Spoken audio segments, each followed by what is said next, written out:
যাদের রক্ত পানি করা টাকা দিয়ে প্রতিষ্ঠান চলতেছে, প্রত্যেকের জন্য দোয়া করি আল্লাহ তাআলা দুনিয়া আখিরাতে কল্যাণময় জিন্দেগি দান করুক, বলেন আমিন। এই প্রসঙ্গে আমি আপনাদেরকে একটি হাদিস শোনাই। ইয়াকুলু ইবনু আদামা মালি মালি। মানুষের একটা অভ্যাস হলো, মানুষ সব সময় বলে এটা আমার, ওটা আমার, এই আমার, সেই আমার, এই সম্পদ আমার, এই বাড়ি আমার, এই জমিন আমার। এগুলো মানুষের ন্যাচারালি অভ্যাস, মানুষ এগুলো বলে। কিছু মানুষ আছে এগুলোর উপর ভিত্তি করে জিন্দেগি পার করে।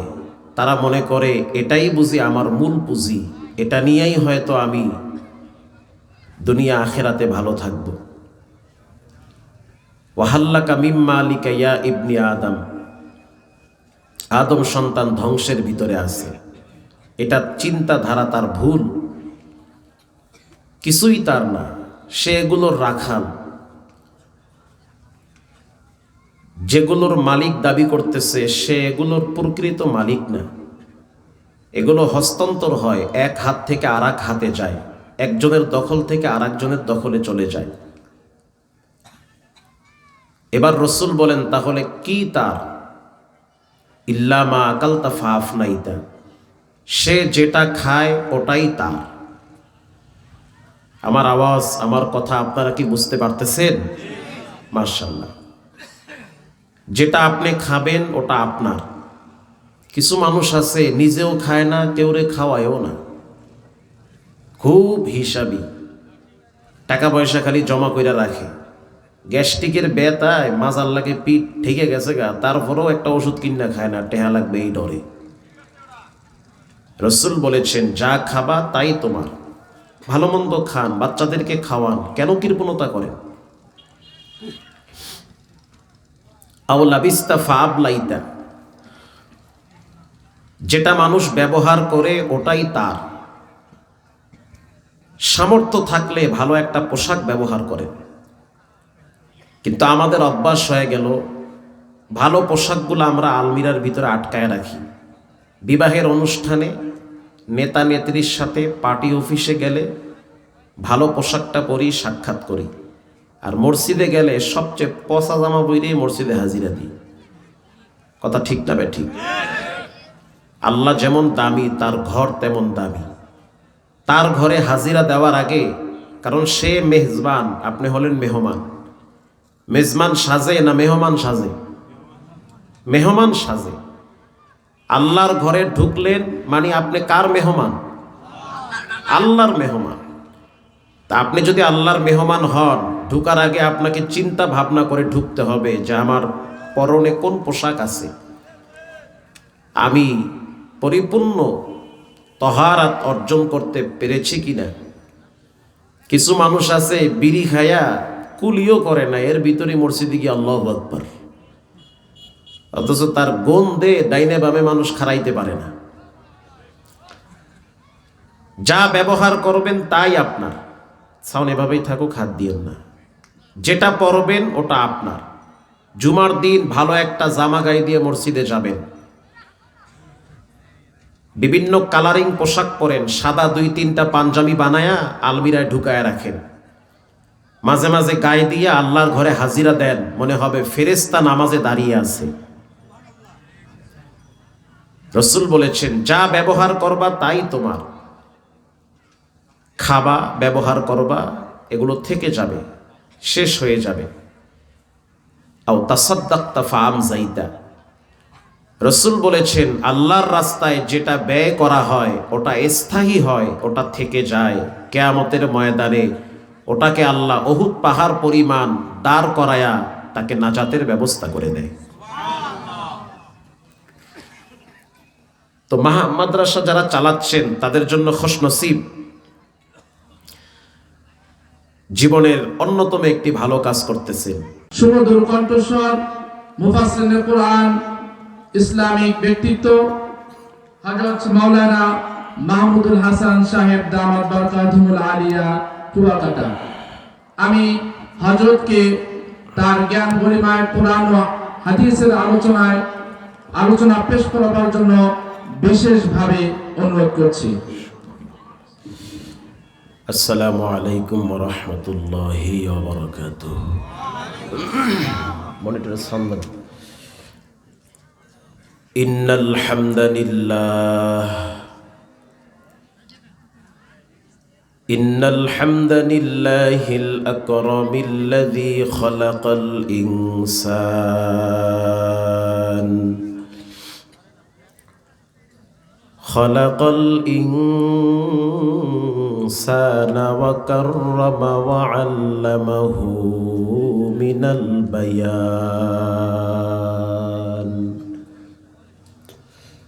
ونشهد أن لا إله إلا الله وحده لا شريك له ونشهد أن سيدنا وسندنا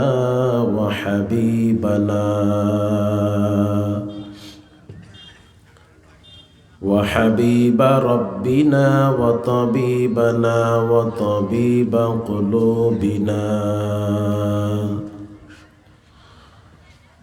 ومولانا محمدا عبده ورسوله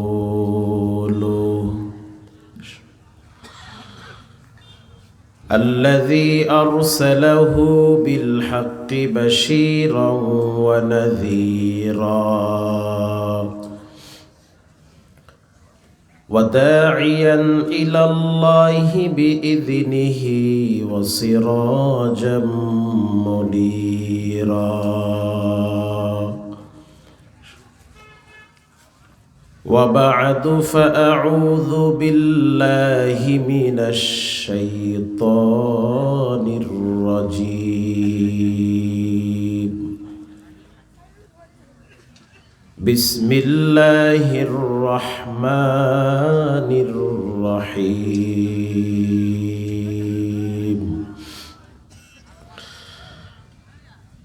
إن الذين يتلون كتاب الله وأقاموا الصلاة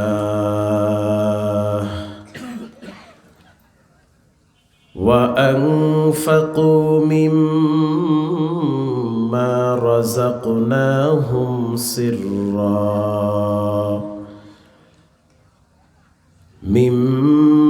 رزقناهم سرا وعلانية يرجون تجارة لن تبور وقال رسول الله صلى الله عليه وسلم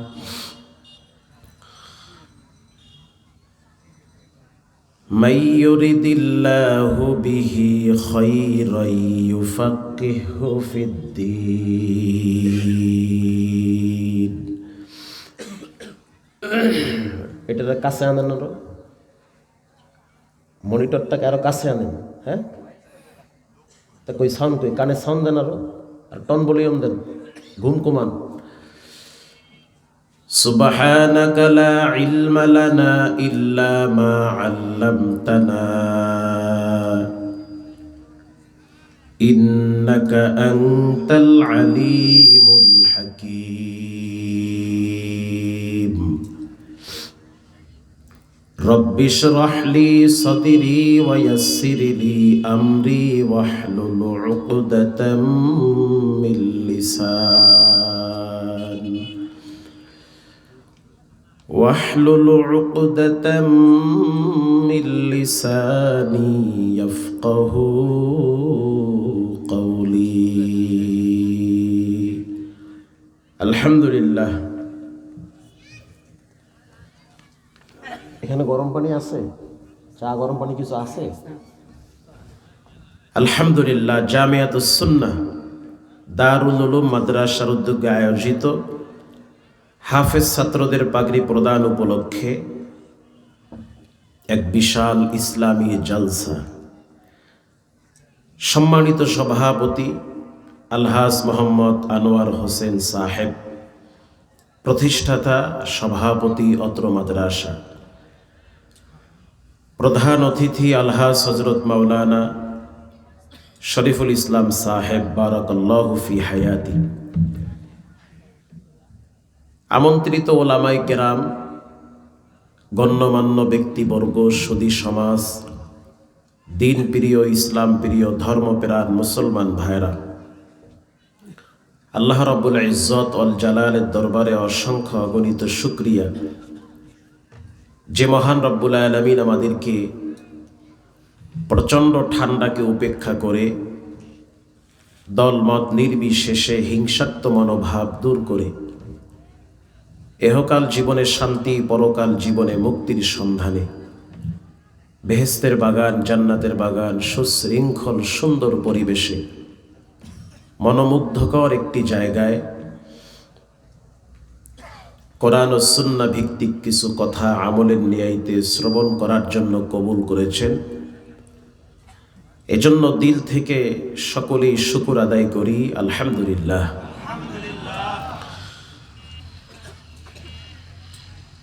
দরুদ ও সালাম বর্ষণ হোক সৈয়দুল মুরসালিন, ইমামুল মুরসালিন, রহমাতুল লিল আলামিন, সৈয়দুস সাকলাইন, ফখরুল হুদায়া, শাহেনশাহে মদিনা, মানবতার মুক্তির দূত, সর্বকালের সর্বশ্রেষ্ঠ মহামানব, যাকে আল্লাহ হাউজে কাউসার উপহার দিয়েছেন, যার সুপারিশ ব্যতীত কোনো মানুষ জান্নাতে যেতে পারবে না, এমন একজন মহানবী, শ্রেষ্ঠ নবী, দামি নবীর উম্মত হতে পেরে আপনারা খুশি না বেজার? যদি খুশি হয়ে থাকেন দিল থেকে সকলেই পড়ি সাল্লাল্লাহু আলাইহি ওয়াসাল্লামের উপর। সর্বোপরি শুকর যে আল্লাহ তাআলা আমাদেরকে ছোট্ট হায়াতের জিন্দেগির আজকের রাত্রটার কিছু সময়কে ভালো একটি কাজের সাথে সম্পৃক্ত থাকার তৌফিক দান করেছেন। এজন্য সেই মহান মনিবের দরবারে পুনর্বার ইমানের আওয়াজকে বড় করে আবেগ ভরা কণ্ঠে, সমস্বরে একই কণ্ঠে শুকর আদায় করি, আলহামদুলিল্লাহ। সম্মানিত হাজিরিন, মাগরিবের নামাজের পর থেকে দীর্ঘক্ষণ আপনারা কোরআন সুন্নাহ ভিত্তিক কথা শুনেছেন। একটু আগে যিনি পাগড়ি দিয়েছেন সম্মানিত প্রধান অতিথি উস্তাজুল আসাতিজা হযরত মাওলানা আলহাজ শরীফুল ইসলাম সাহেব অত্যন্ত চমৎকার জ্ঞান গর্ব আলোচনা করেছেন। এরপরে আর নতুন করে কোনো আলোচনা আমি খুঁজে পাচ্ছি না যে কোথা থেকে শুরু করব, কোথা থেকে শেষ করব। তারপরেও যেহেতু আমাকে আলোচনা করার সুযোগ আপনারা করে দিয়েছেন, আমি সংক্ষিপ্তভাবে কোরআন এবং হাদিসকে সামনে রেখে কিছু কথা বলবো। ধৈর্যের সহিত একেবারেই খালেস নিয়তে আমলের জন্য আল্লাহ আমাদের সকলকে কথাগুলো দিল থেকে গ্রহণ করার তৌফিক দান করে। আরো একটু সুন্দর করে বলেন আমিন। আমি অত্যন্ত আনন্দিত এবং পুলকিত যে এত সুন্দর একটি জায়গায় আপনারা আমাকে দাওয়াত দিয়েছেন এবং আপনারাও উপস্থিত হয়েছেন। যাদের উদ্যোগে আজকের এই মাহফিল এবং যাদের প্রচেষ্টায় প্রতিষ্ঠান, যাদের অর্থ, শ্রম, মেধা, যাদের রক্ত পানি করা টাকা দিয়ে প্রতিষ্ঠান চলতেছে, প্রত্যেকের জন্য দোয়া করি আল্লাহ তাআলা দুনিয়া আখিরাতে কল্যাণময় জিন্দেগি দান করুক, বলেন আমিন।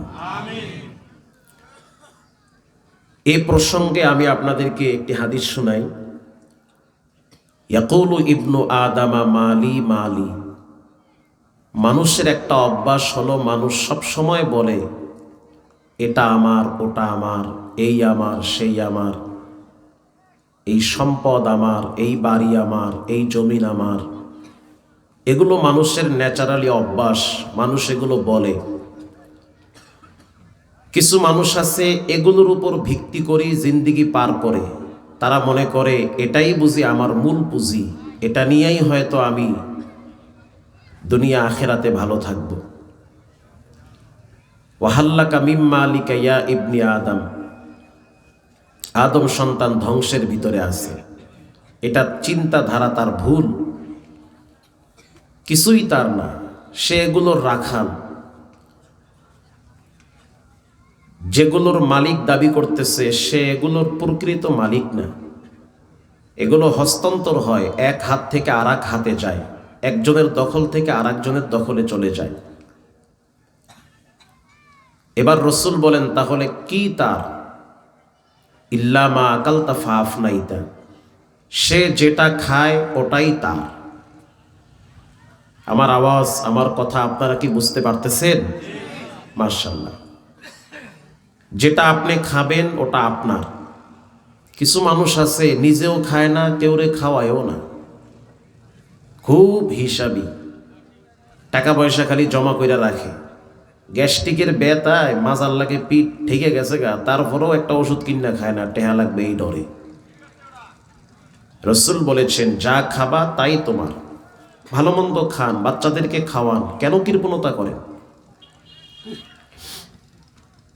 আওলাবিস্তা ফাবলাইতা, যেটা মানুষ ব্যবহার করে ওটাই তার। সামর্থ্য থাকলে ভালো একটা পোশাক ব্যবহার করেন, কিন্তু আমাদের অভ্যাস হয়ে গেল ভালো পোশাকগুলো আমরা আলমিরার ভিতরে আটকায় রাখি। বিবাহের অনুষ্ঠানে নেতা নেত্রীর সাথে পার্টি অফিসে গেলে ভালো পোশাকটা পরি, সাক্ষাৎ করি, আর মসজিদে গেলে সবচেয়ে পচা জামা পরে মসজিদে হাজিরা দিই। কথা ঠিক না বে ঠিক? আল্লাহ যেমন দামি, তার ঘর তেমন দামি। তার ঘরে হাজিরা দেওয়ার আগে, কারণ সে মেজবান, আপনি হলেন মেহমান। মেজবান সাজে না মেহমান সাজে? মেহমান সাজে। আল্লাহর ঘরে ঢুকলেন মানে আপনি কার মেহমান? আল্লাহর মেহমান। তা আপনি যদি আল্লাহর মেহমান হন, ঢুকার আগে আপনাকে চিন্তা ভাবনা করে ঢুকতে হবে যে আমার পরনে কোন পোশাক আছে, আমি পরিপূর্ণ তহারাত অর্জন করতে পেরেছি কিনা। কিছু মানুষ আছে বিড়ি খায়া কুলিও করে না, এর ভিতরে মসজিদে গিয়ে আল্লাহু আকবার, অথচ তার গন্ধে ডাইনে বামে মানুষ খারাইতে পারে না। যা ব্যবহার করবেন তাই আপনার। সাউন্ড এভাবেই থাকুক, হাত দিয়েন না। যেটা পরবেন ওটা আপনার। জুমার দিন ভালো একটা জামা গায়ে দিয়ে মসজিদে যাবেন, বিভিন্ন কালারিং পোশাক পরেন, সাদা 2-3টা পাঞ্জাবি বানায়া আলমিরায় ঢুকায় রাখেন, মাঝে মাঝে গায়ে দিয়ে আল্লাহর ঘরে হাজিরা দেন, মনে হবে ফেরেশতা নামাজে দাঁড়িয়ে আছে। রসুল বলেছেন, যা ব্যবহার করবা তাই তোমার। খাবা, ব্যবহার করবা, এগুলো থেকে যাবে, শেষ হয়ে যাবে। আও তাসাদ্দাকতা ফাআমযাইতা, রসুল বলেছেন, আল্লাহর রাস্তায় যেটা ব্যয় করা হয় ওটা স্থায়ী হয়, ওটা থেকে যায়। কিয়ামতের ময়দানে ওটাকে আল্লাহ উহুদ পাহাড় পরিমাণ দাঁড় করায়া তাকে নাজাতের ব্যবস্থা করে দেয়। তো মাদ্রাসা যারা চালাচ্ছেন তাদের জন্য খুশনসিব। জীবনের অন্যতম একটি ভালো কাজ করতেছেন, আল্লাহর রাস্তায় সাদাকা করা। গোপনে গোপনে 2 রাকাত নামাজ পড়া আল্লাহর কাছে শুকর আদায় করেন যে আল্লাহ আপনার দিলটাকে মাদ্রাসার জন্য কবুল করেছি। আপনি কোরআন দেখলে তৃপ্ত হন, বাচ্চাদের সারিবদ্ধ দাঁড়ানো দেখলে আপনি আনন্দিত হন, নিঃসন্দেহে আপনি আল্লাহর পেয়ারা বান্দা। যারা সম্পৃক্ত থাকে, জড়িত থাকে, তাদের জন্য খুশনসিব। কিয়ামতের ময়দানে আল্লাহ এদেরকে মাদ্রাসার খাদেম বলে ডাক দিবে। সুবহানাল্লাহ বলেন, সুবহানাল্লাহ।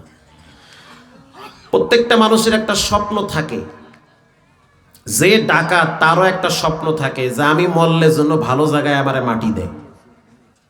যে চোর তারও স্বপ্ন থাকে যে মরার সময় যেন ঈমান নিয়ে মরতে পারি। যতই ছুটাছুটি করি, কর্মব্যস্ততায় যতই দৌড়াদৌড়ি করি, প্রত্যেকটা মানুষের একটা গন্তব্য আছে না নাই? আপনার গন্তব্য হলো কবর। ওখানে গিয়ে আপনি থেমে যাবেন, লং টাইম ওখানে থাকতে হবে। আল কবরু রাউযাতুম মিন রিয়াযিল জান্নাহ, কবর এমন একটা ঘর, এটা কারো জন্য জাহান্নামের গর্ত, কারো জন্য জান্নাতের বাগান। দীর্ঘ সময় থাকতে হবে। এরপরে কিয়ামতের ময়দানে আল্লাহ আপনাকে উলঙ্গ কইরা দাঁড় করাবে। কানা মিকদারুহু 50 আলফ সানাতিম মিম্মা তাউদ্দুন, 50,000 বছর দাঁড় করায় রাখবে এক পায়ের তালুর উপরে। কিন্তু যারা নামাজি, দিনদার, যাদের কলিজাটা মসজিদের সাথে লাগানো ছিল, যারা মানুষের সাথে ভালো আচরণ করত, মানুষ যাদেরকে নিয়ে পিছনে পিছনে দোয়া করত, যাদের জন্য দোয়ার দরওয়াজা ওয়াল টাইম খোলা রাখত, নবীজি বলেছেন 50,000 বছর এই সময়টা মুমিন বান্দার জন্য জহুর থেকে আসর পর্যন্ত এই টাইম মনে হবে। সুবহানাল্লাহর পাওয়ার একটু বাড়ায়া দেন। সুবহানাল্লাহ, সুবহানাল্লাহ। আল্লাহ তাআলা আমাদের সকলকে ভালো কাজের সাথে সম্পৃক্ত থাকার তৌফিক দান করেন। আরো জোরে বলেন। আপনারা কি শীতে ঘুমায় গেছেন নাকি? আমি কি একটু পরীক্ষা করব? কে কে ঘুমাইছেন 2 হাত তুলে আল্লাহকে দেখান। মাশাআল্লাহ, মাশাআল্লাহ। আপনারা ঘুমের ভিতরেও দেখি হাত তুলেন, ওইটা তালে তালে হাত তুলা লাইছেন ভুলে। সজাগ আছেন তো? শেষ পর্যন্ত থাকার তৌফিক দান করেন। ময়মনসিংহ গেছি ওয়াজ করবার, তো বয়ান দেশে রাত্র 2টায়। আমারে ফোনে কইছে, হুজুর বয়ান কিন্তু আরো 2টা রাখবেন, এখানে 2টায় আইবেন। আপনার আগে বয়ান করবে মাওলানা তারেক মনোয়ার সাহেব, আপনার পরে বয়ান করবে মাওলানা খালেদ সাইফুল্লাহ আইয়ুবী সাহেব। বিশাল মাহফিল, ব্যবসায়ীদের উদ্যোগ দিয়ে ঐতিহাসিক সম্মেলন। তো গিয়া দেখলাম রাত বাজে তখন 2টা। কেউ ঘুমায়, কেউ খেতার উপরে হইয়া রয়েছে, কেউ খের গায়ে দিয়ে চিতায় রয়েছে, কেউ দেখি রাস্তায় রাস্তায় বিড়ি খায়, একজনে এক তালে আছে। এখন আমি গিয়া চিন্তা করলাম কি ওয়াজ করা যায় এখানে, এটা তো সব ঘুমায়। মাইক ম্যানরে দেখি মাশাআল্লাহ মাথা নিচে দিয়া মনে হয় লম্বা একটা ঘুম দিছে। এখন আমি গিয়ে বললাম, প্রিয় ময়মনসিংহবাসী, আপনারা জাহান্নামে কারা কারা যাবেন একটু হাত তুলে আল্লাহরে দেখান যে আমি জাহান্নামে যাব। উরি সুবহানাল্লাহ, খেতা কথা লইয়া খেটটের লইয়া মানুষের মাঝখান থেকে হারায় গেছে গা। আপনারা কি জাহান্নামে যাবেন? চোখ ডলে আর কয় হুজুর কোন কি, মুইও যাবো না, মোর আব্বাইও যাইবে না, খারায় গেছেন কাছে। আমরা তো মনে করি মোল্লা মুন্সি যা কয় ভালোই কয়। সজাগ থাকেন। একেবারে জনমের মতো ঘুম দিলে ঘরের ভিতরে চোর ঢোকার সম্ভাবনা থাকে। মুমিন যতদিন সজাগ থাকবে, কোনো বেদিন বেঈমান নাস্তিকরা মুমিনের ঘরে আগুন ধরাইতে পারবে না। সজাগ থাকেন। দেশ নিয়ে, ঈমান নিয়ে ষড়যন্ত্র হচ্ছে, তৈয়ার থাকতে হবে। যে কোনো টাইমে তাজা রক্ত জমিনে ঢেলে দিয়ে কালেমার পতাকাকে উড্ডীন করতে হবে। শিয়ালের মতো 150 বছর বেঁচে না থেকে সিংহের মতো গর্জন দিয়ে তাকবীরের আওয়াজে একদিন বেঁচে থেকে মরা ভালো। ওয়ালা তাকুলু লিমান ইউকতালু ফি সাবিলিল্লাহি আমওয়াত, যারা আল্লাহর জন্য মরে তাদেরকে মৃত বইল না, তারা জীবিত। নেতার জন্য, নেত্রীর জন্য, দলের জন্য, ক্ষমতার জন্য রক্ত দিয়ে, জীবন দিয়ে কোনো লাভ নাই। কেউ দোয়া করতে চায় না, সর্বোচ্চ ফুল দিয়া বোমান নাহান খারায়া থাকে। আসতে বলবেন না, জোরে বলেন। আর যদি ইসলামের জন্য মরেন, দ্বীনের জন্য মরেন, আল্লাহর নাম নিতে নিতে মরেন, বিশ্বাস করেন আপনি মৃত্যুর পরে আপনার লক্ষ মানুষ আপনার জন্য দিল খুলে দোয়া করবে। আমি আপনাদেরকে আবার প্রথম জানতে চাই, আপনারা কেমন আছেন? আলহামদুলিল্লাহ। আমাকে আমি তো জুমা পড়াই মতিঝিলে 12 কুতুবুর আড্ডাখানায়। জুমার দিন মুসল্লি হয় এই 9 থেকে 10 হাজারের মতো। এনএসআই, ডিজিএফআই, সচিব নামাজ পড়ে, জুমা আদায় করে। ওই জুমার ওয়াজ তো আর মাঠে খাইবে না, মাঠের পাবলিকগুলোকে মিলে জিলে ওয়াজ করার লাগে, এটা আমি বুঝি। তা আমার একদিন বলতেছে, হুজুর কথা তো আপনি ভালোই বলেন, মাশাআল্লাহ ভালো লাগে, আপনারা আটকানোর বুদ্ধি পাইতেছি না যে কেমনে আপনারে ফাঁসান যায়। এটা উপর থেকে অর্ডার হয়ে গেছে, আপনারে আটকাইতে হইবে। কোন কি আমার তো কলজের পানি হুগাই গেছে গা, কি কইবার লাগছেন আপনি? এটি আমি তো ওয়াজ করি মাটির নিচের আর আসমানের উপরের ওয়াজ। আমি তো দেশ রাজনীতি ফ্যাট দিতে ভালো বুঝবার লাগি না। আমি তো ঠান্ডা মাথায় আস্তে আস্তে কাল সরে ওয়াজ করি, টান টন মাইরা মাইরা। হুজুর ফাঁকে ফাঁকে চিপায় চাপায় যে ইসলামের পক্ষে, কোরআনের পক্ষে, তাওহীদের পক্ষে একটু জোরে কথা বলেন, ওটাই নাস্তিকদের হেড অফিস গরম হয়ে গেছে। সে আমাকে বলতেছে, হুজুর আপনার নাম তো লিস্টিতে আছে। আমি বললাম মারহাবা, লিস্টি দেন আমার কাছে, একটু জুমা দিই লিস্টিতে। আমি বললাম কত নাম্বারে আছে? বলল 53 নাম্বারে। পরের দিন পত্রিকায় দেখলাম ঠিকই আমার নাম 116 আলেমের নাম লিস্ট হয়েছিল না? কথা কর না কা? আলহামদুলিল্লাহ, লা ফখরা লাহু, আমার নাম সেখানে 53 নাম্বারে। আমার মতো সহজ সরল আদা বোকা হেরেও দেশে আন্দায়া। তা আমি বললাম আমারও দিছেন মানে কি? তো এনএসআই এর একজন কর্মকর্তা বলতেছে, হুজুর আপনারা হুজুরেরা আলাদা হতে পারেন, টুপি নিয়া, দাড়ি নিয়া, মিলাদ নিয়া, আমিন নিয়া, মোনাজাত নিয়া ঠেলাঠেলি আর গুতাগুতি করেন, কিন্তু আল্লাহর দুশ্মনরা আপনাদের সবাইকে এক চোখে দেখে। কথা ঠিক না বেঠিক? পরস্পরের ভিতরে মতনৈক্য থাকতে পারে। একটু আগে যে হুজুরের কথাটা বলল, মাহমুদ হাসান দেওবন্দি বলেছেন, মানুষের বিশেষ করে মুসলমানদের অধপতনের দুইটা কারণ। 1 নম্বরে কোরআনকে ছেড়ে দেওয়া, 2 নম্বরে পরস্পরের ভিতরে সাধারণ বিষয় নিয়ে মতনৈক্য করা।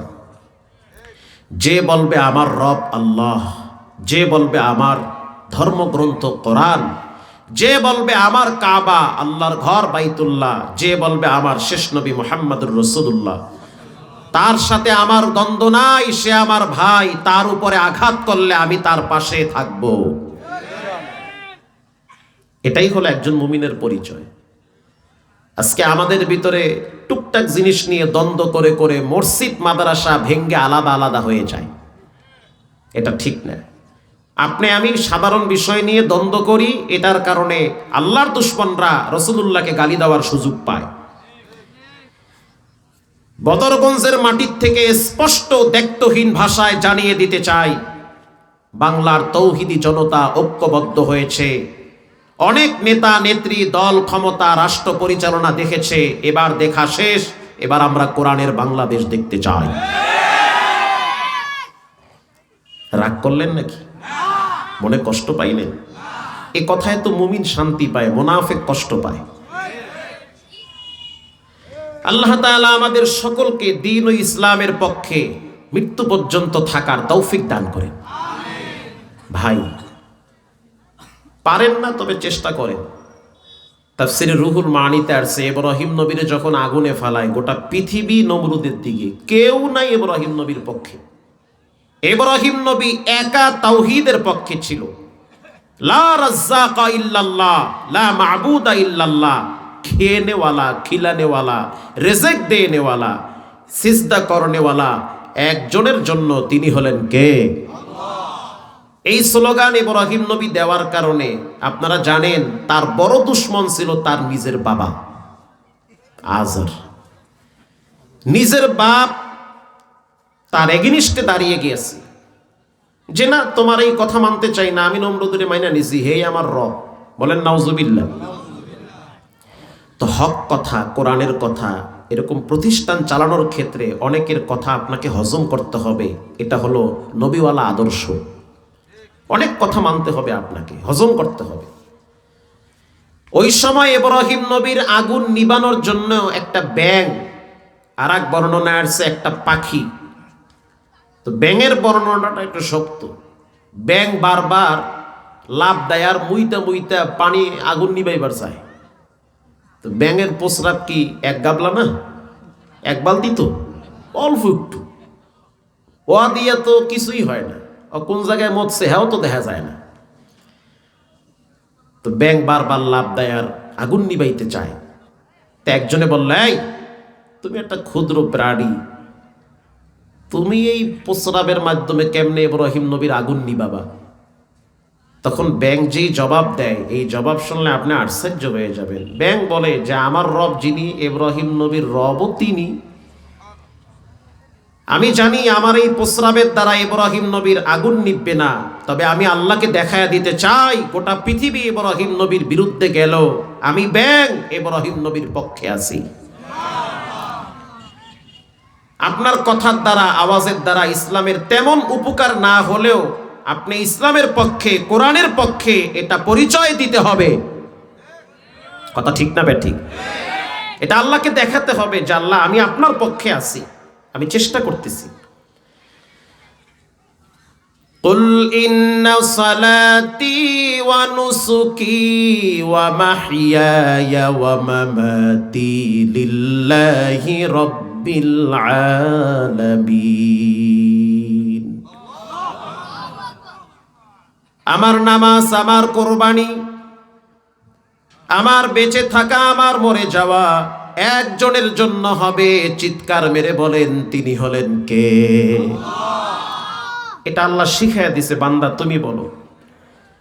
ওয়া মাহইয়ায়া ওয়া মামাতি লিল্লাহি রাব্বিল আলামিন।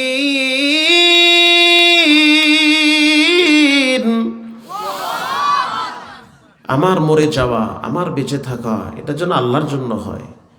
কিন্তু অনেক মানুষ আছে, মানুষের জন্য মানুষ জীবন দেয়, গলায় দড়ি দেয়, আত্মহত্যা করে। অনেক যুবক আছে একটা মেয়ের প্রেমে পাগল হয়ে যখন সে পায় না তখন গলায় দড়ি দিয়ে মরে। আছে না নাই? কেন মরবা তুমি? আর একজনের জন্য কেন রক্ত দিবা, জীবন দিবা? রক্ত আর জীবন যদি দিতে মনে চায় তাহলে আল্লাহর দ্বীনের জন্য জমিনে রক্ত ঢালো আর আল্লাহর দ্বীনের পক্ষে স্লোগান তুলো। আল্লাহ তৌফিক দান করেন। আরো জোরে বলেন। কষ্ট হচ্ছে আপনাদের? একটু শীত বেশি লাগতে আছে, তাই না? আল্লাহ আপনাদের শীতকে সহনীয় করে দিন। আমি আপনাদের সামনে কোরআনুল কারীমের সূরা ফাতির থেকে একটি আয়াত তেলাওয়াত করেছি। আল্লাহর কোরআনের ভিতরে 114 সূরা আছে। জানতে চাই প্রত্যেকটা সূরার নাম আছে না নাই? কোরআন হলো শ্রেষ্ঠ কিতাব। মুসলমানরা গর্ব করে কোরআন নিয়া। মুসলমানদের ঈমান আখলাক ঠিক রাখার জন্য সবচেয়ে বড় মূল সম্পদ হলো আল্লাহর কোরআন। যার জীবনে কোরআন নাই তার জীবন হলো অন্ধকার।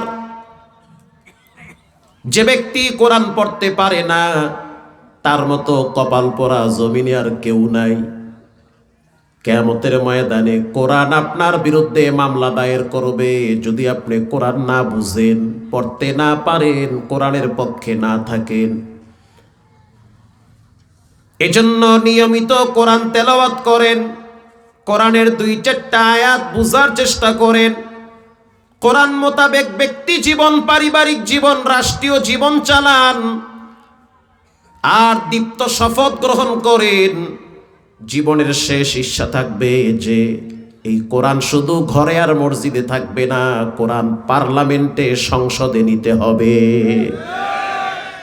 এই শপথ গ্রহণ করেন। খালি চার দোকানে পাইয়া বিড়ি খাইয়েন না। প্রিয় ভাইয়েরা আমার, কোরআন সম্পর্কে রব্বুল আলামিন কোরআনে বলেন, وَنُنَزِّلُ مِنَ الْقُرْآنِ مَا هُوَ شِفَاءٌ وَرَحْمَةٌ لِّلْمُؤْمِنِينَ। কোরআন হলো ঔষধ। বলেন কোরআন কি? ঔষধ। যেমন ঔষধ সূরা ফাতিহা।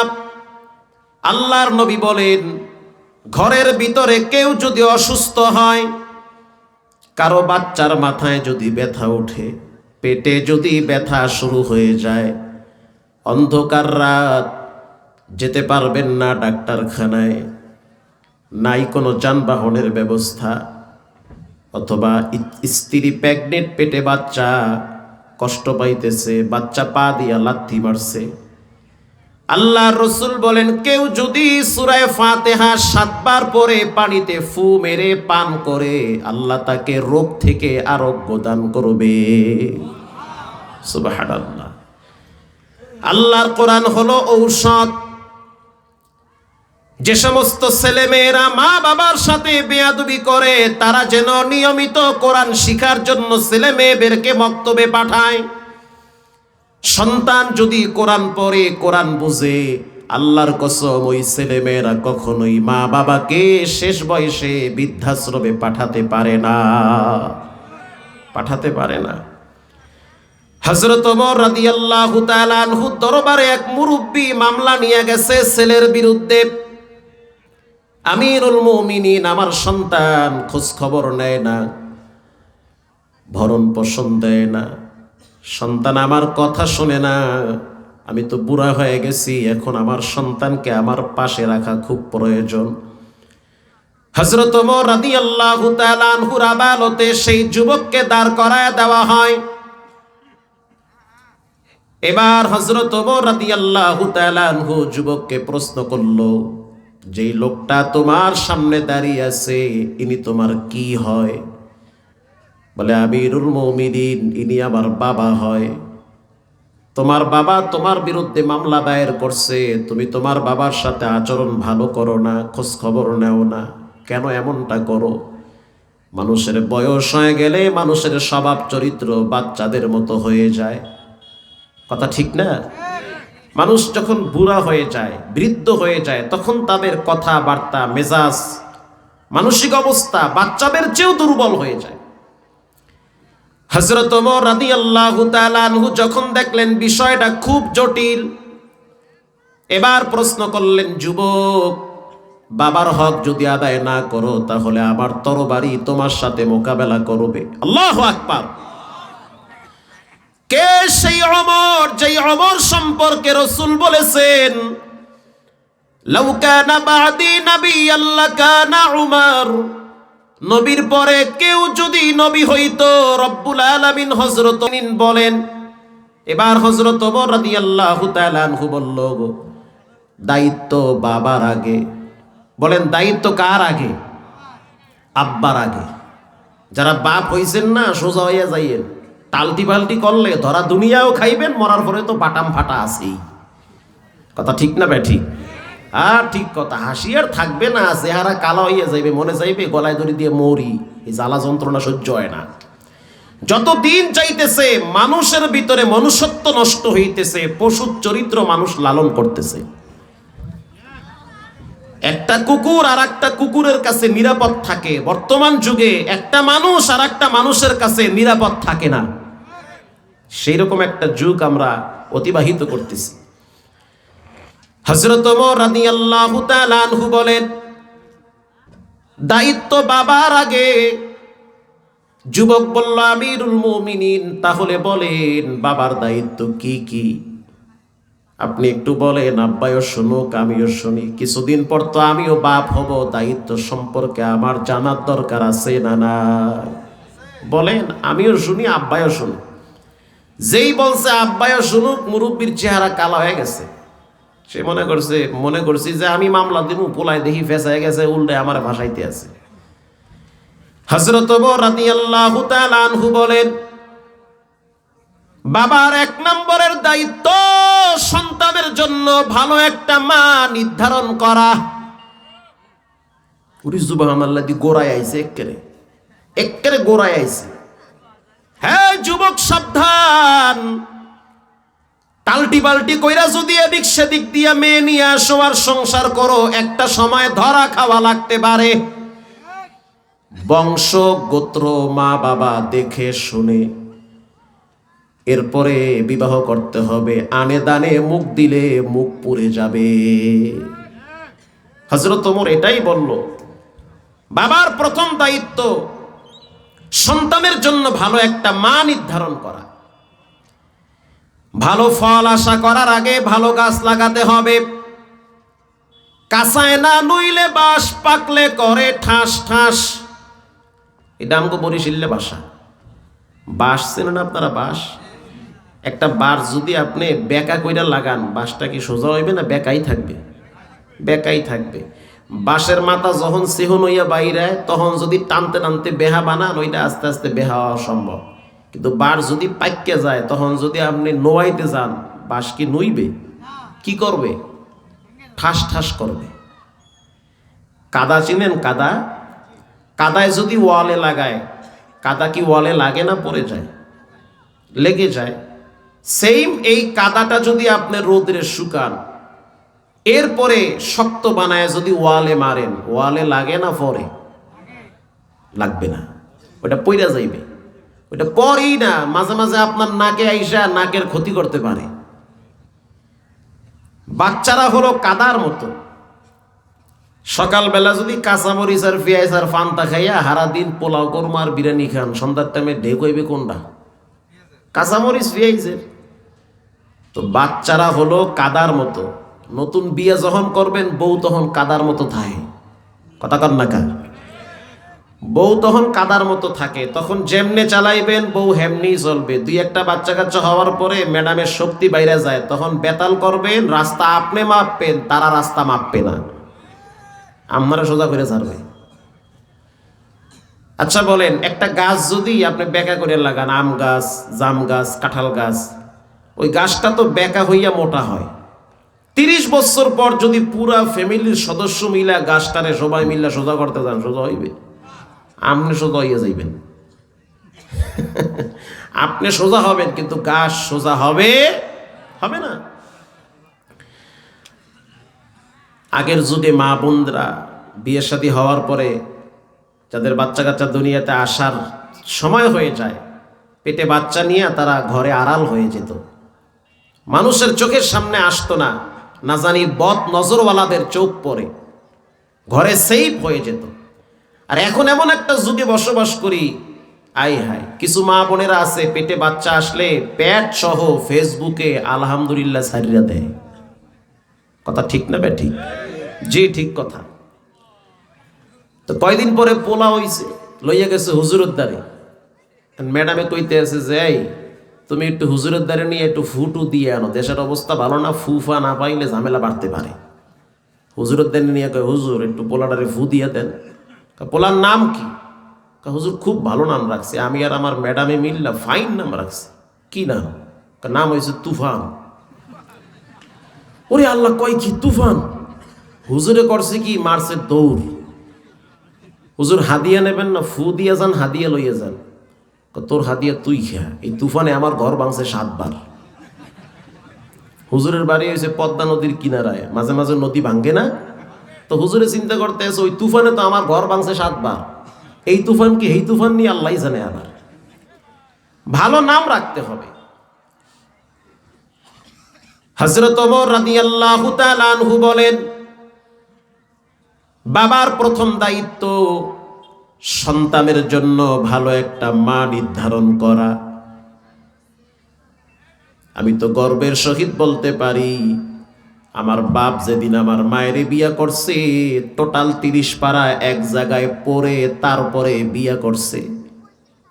আমার বাবা হাফেজ মানুষ, খুব ভালো মানের হাফেজ, একের হাফেজ।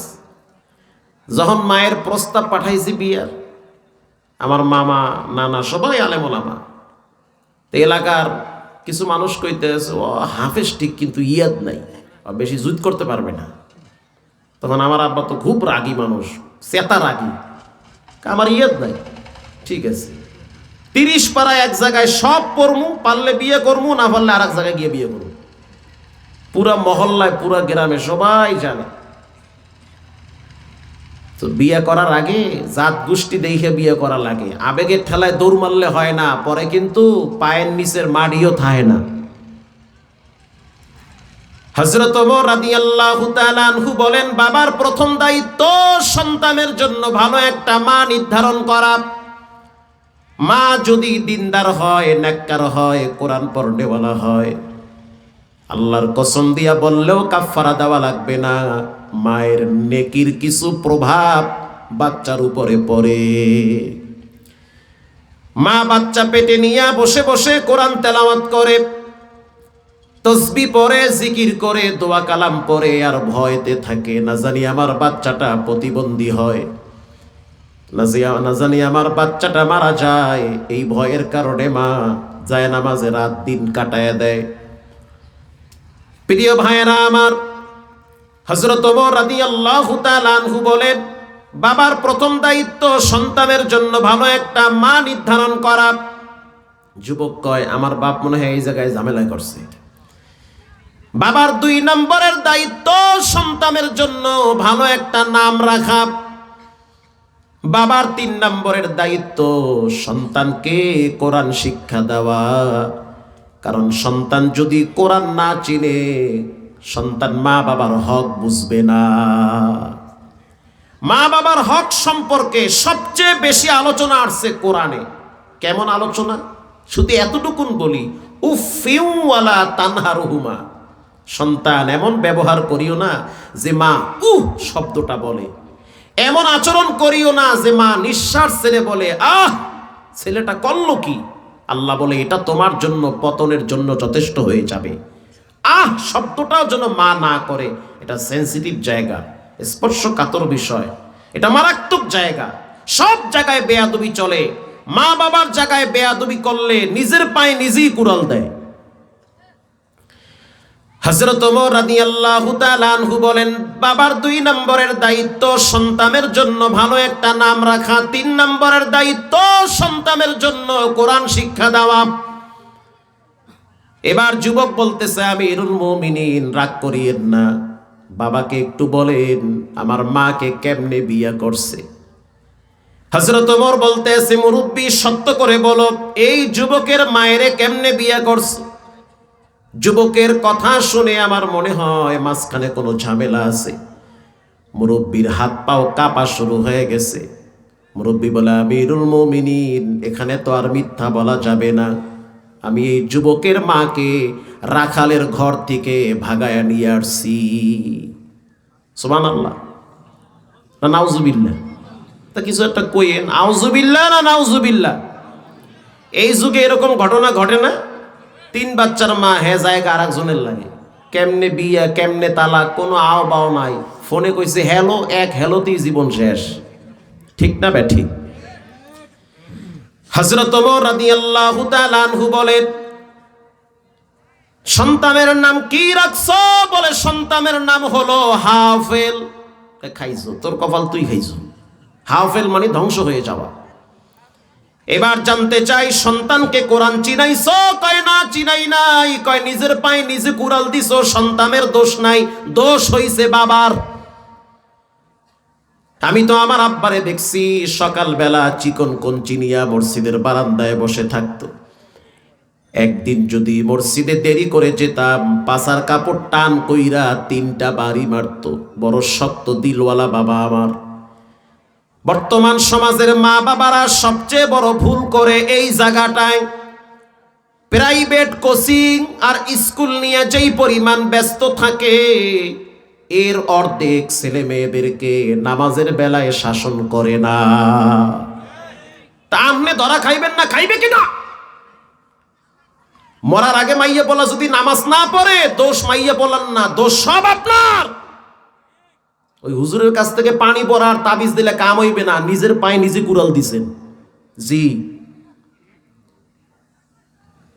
প্রিয় ভাইয়েরা আমার, প্রাইভেট কোচিং, স্কুলে, কলেজে, ভার্সিটিতে এ সমস্ত জাগতিক শিক্ষার জন্য মা বাবারা যেই পরিমাণ ছেলে মেয়েদেরকে প্রেসার দেয়, একদম ইমানের সহিত বলেন, নামাজের জন্য, কোরআনের জন্য, ইসলামী শিক্ষার ব্যাপারে, এর অর্ধেক 3 ভাগের 1 ভাগ শাসন করে। ধরা আমনে খাইবেন না, খাইবে কেনা? খামু মুই, খাইবেন তো আমনে। আমনে অশান্তি পাইবেন না, পাইবে কেনা? আপনি তো আল্লাহর হুকুমের বেলায় সবচেয়ে লঙ্ঘন করেছেন। প্রিয় ভাইয়েরা আমার, করোনার টাইমে দেখছি শিল্পপতির লাশ মতিঝিলে পড়েছিল। সন্তান 7 তলার বিল্ডিং এর ফ্ল্যাটে বসে দারোয়ানকে ফোনে বলে, তাড়াতাড়ি বাবার লাশটারে ইমামগো কাছে নিয়া জানাজা পড়ায়া কবরে ঢুকাও।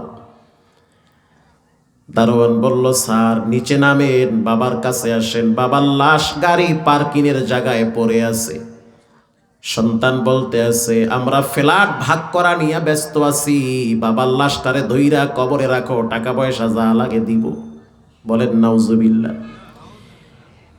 আবার করোনার টাইমে এমনও মানুষ দেখছি, মৃত্যুর পরে 3 সন্তান বাবার কিনারায় দাঁড়ায় গেছে, 13টাই কোরআনের হাফেজ। বাবায় ঢাকা শহরে রিক্সা চালাইতো, জ্বরের কারণে বাবায় রাস্তায় বেহুশ হয়ে গেছে। হসপিটালে নিল, একদিন আইসিইউতে ছিল, পরের দিন ডাক্তার বলল বিদায় হয়ে গেছে। লাশ দাফন হয়েছে মুগদা গোরস্থানে। 3 সন্তান বাবার লাশ ধইরা কবরে নামাইছে। দাফন করার পর 3টা সন্তান মসজিদে গিয়া নামাজে দাঁড়ায়া রবের সাথে গুড কালেকশনে লিপ্ত হয়েছে। চোখ দিয়া দেখছি, এর চেয়ে জীবনের শান্তি আর সফলতা কি? খালি মাইয়ে বলে টাকা কামায় আর কসকসাইয়ে খায়, মনে করছে এইটাই শান্তি। কথা ঠিক না বে ঠিক? অনেকে আসে, কথা তো ঠিকই। প্রিয় ভাইয়েরা আমার, দুনিয়া কিছুই না, দুনিয়া হলো একটা স্টেশন। মুসাফিরের হালতে আছে, জানি না কার না জানি দোকানে কাপড়ের কাপন চলে আসছে। পাবনায় বয়ানে গেছি, মসজিদের সামনে লেখা আছে, বড় অক্ষরে লেখা, চাটমোহরে আনকমন লেখা। জীবনে একটা মসজিদের সামনে লেখা দেখছি, যুবক যদিও তুমি মসজিদে আসবা না, মসজিদের পালকি তোমার জন্য টাইম মতো বাড়িতে চলে যাবে। ইমাম সাহেবকে বললাম, হুজুর এই লেখাটা কই পাইছেন? কামগো সভাপতি লেখছে, দুঃখে লেখছে, কষ্টে লেখছে। কেন লেখছে? কায়ামিয়ার সভাপতি সাহেব প্রতিদিন ফজরের নামাজের পরে মহল্লায় মহল্লায় বাড়ি বাড়ি গিয়া মানুষদেরকে ডেকে নিয়ে আসি। কেন ফজরের টাইমে তারা আল্লাহর ঘরে নামাজে আসে না? খোঁজ খবর নেওয়ার জন্য বাড়িতে বাড়িতে যায়। স্কুল ছুটি হওয়ার পরে বাচ্চাদেরকে বুঝাই, 6-এ পড়ো, 7-এ পড়ো, তোমাদের উপরে নামাজ ফরজ হয়েছে, আসো আল্লাহর ঘর খোলা আছে, নামাজটা পড়ে নাও। কয়েকদিন আগে বাস ভাড়া করে পিকনিকে গেছে কক্সবাজারে। তো যাওয়ার সময় আমি আর সভাপতি এই ছাত্রদেরকে বয়ান করেছি, যেখানেই থাকো, যে অবস্থায় থাকো, নামাজটা ঠিক মতো মসজিদে আদায় করবা। ড্রাইভার সাহেব, নামাজের টাইম হয়ে গেলে গাড়ি ব্রেক করবা, তা না হলে আজরাইল ঠিকই ব্রেক করাবে। কয় না, অনেক সময় ঝড়ে বক মরে ফকিরের কেরামতি বাড়ে। কাকতালীয় ভাবে মিলে যায়, জীবনের কিছু ইতিহাস রচনা হয়ে যায়।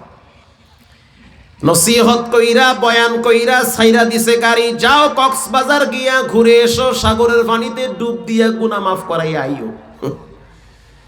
গেল নাচতে নাচতে, ডেকসেট বাজাইতে বাজাইতে, মনের আনন্দে। কত স্বপ্ন, কত চিন্তা ভাবনা, কক্সবাজারে যাবে। বান্দা ভাবে একটা, রবের সিদ্ধান্ত হয় আর একটা। কথা ঠিক না ঠিক? বান্দা চিন্তা করে একটা, আল্লাহ ধরা হয় আর একটা। গেল আনন্দে। আসার সময় যখন রিটার্ন করলো তারা পাবনার দিকে, চকরিয়া মোড়ে 0 পয়েন্টে যখন গাড়ি একটু ঘুরাবে, ট্রাক অপর দিক থেকে আসে, সেই বাসের সাথে মুখামুখি সংঘর্ষ। 11 জন ছাত্র সেখানে মারা গেছে। 11টা লাশের কবর আমাকে দেখাইছে। আর সভাপতি চোখের পানি মুছছে আর দরজার সামনে লেখা দিছে, যুবক যদিও তুমি মসজিদে আসবা না, টাইম মতো মসজিদের পালকি তোমার বাড়িতে যাবে, চলে যাবে। 3 দিন আগের ঘটনা পত্রিকায় দেখছি, মিথ্যা নয়। প্রতিনিয়ত এমন ঘটনা ঘটতেছে। ঢাকা থেকে বিয়ে করার জন্য নরসিংদী রওনা হইছে। কত আনন্দ, কত চিন্তা, কত স্বপ্ন। বান্দা ভাবে একটা, রবের সিদ্ধান্ত হয় আর একটা। পুরা মাইক্রো গাড়ি ব্রিজ ভেঙ্গে পড়ে গেল, বরযাত্রী শেষ। সেম ঘটনা গত বছর জালকাঠিতে ঘটেছিল, বরিশালে। বরযাত্রী সহ গাড়ি ভেঙ্গে, ব্রিজ ভেঙ্গে পানিতে চলে গেল। বিবাহের রং আর দেহের রক্তের রং একাকার হয়ে গেছে। আল্লাহু আকবার! এটাই মানুষের জীবন। এজন্য আল্লাহ তাআলা কোরআনে বলেন, ইয়াউমা লা ইয়ানফাউ মালু ওয়ালা বানুন ইল্লা মান আতাল্লাহ বিকলবিন সালিম।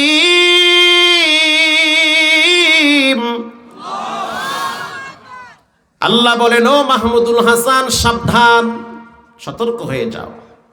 ও বদরগঞ্জের মানুষ শুনে নেন, যার জন্য বেশি কষ্ট করবেন, যাকে বেশি আদর করবেন, একটা টাইমে আপনাকে সে বেশি আঘাত করবে। কথা আস্তে বলবেন না, জোরে বলেন। ঠিক কথা। যাকে আপনি কলিজা দিয়া ভালোবাসবেন, অপেক্ষায় থাকেন, এটার একটা ফিডব্যাক আছে, যে কোনো টাইমে আপনাকে আঘাত করতে পারে।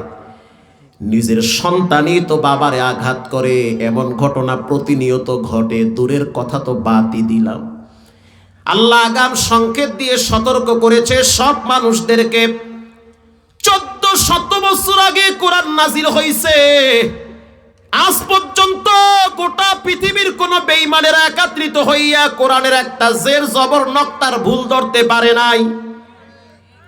বরং বড় বড় শিক্ষিতরা, বিধর্মীরা কোরআনের পরিচয় পেয়ে মাথা নত করে কালেমা পড়ে মুসলমান হয়।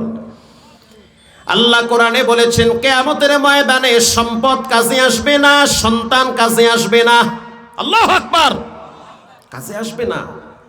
যেই সন্তানের জন্য রাত দিন পরিশ্রম কইরা টাকা কামান, যেই সন্তানের জন্য নামাজ পড়ার টাইম পান না, যেই সন্তানের জন্য লক্ষ টাকার ঘুষের বেন্ডিল পকেটে ঢুকান, আল্লাহ রাব্বুল আলামিন বলেন সাবধান, এমন একটা দিন আসবে, সেই দিন বেশি দূরে না, যেই দিন সন্তান বাবাকে পরিচয় দিবে না, মাল কাজে আসবে না, মালকে সব সাপ বানানো হবে, তার গলায় ঝুলায় দেওয়া হবে। এই হারাম সম্পদ, এটা তোমার জন্য বিষাক্ত সাপ। তাহলে আল্লাহ কিয়ামতের ময়দানে কি কাজে আসবে? নিজেরটা কামে আইবে। নিজেরটা কি? নিজের ভালো তো পাগলেও বুঝে।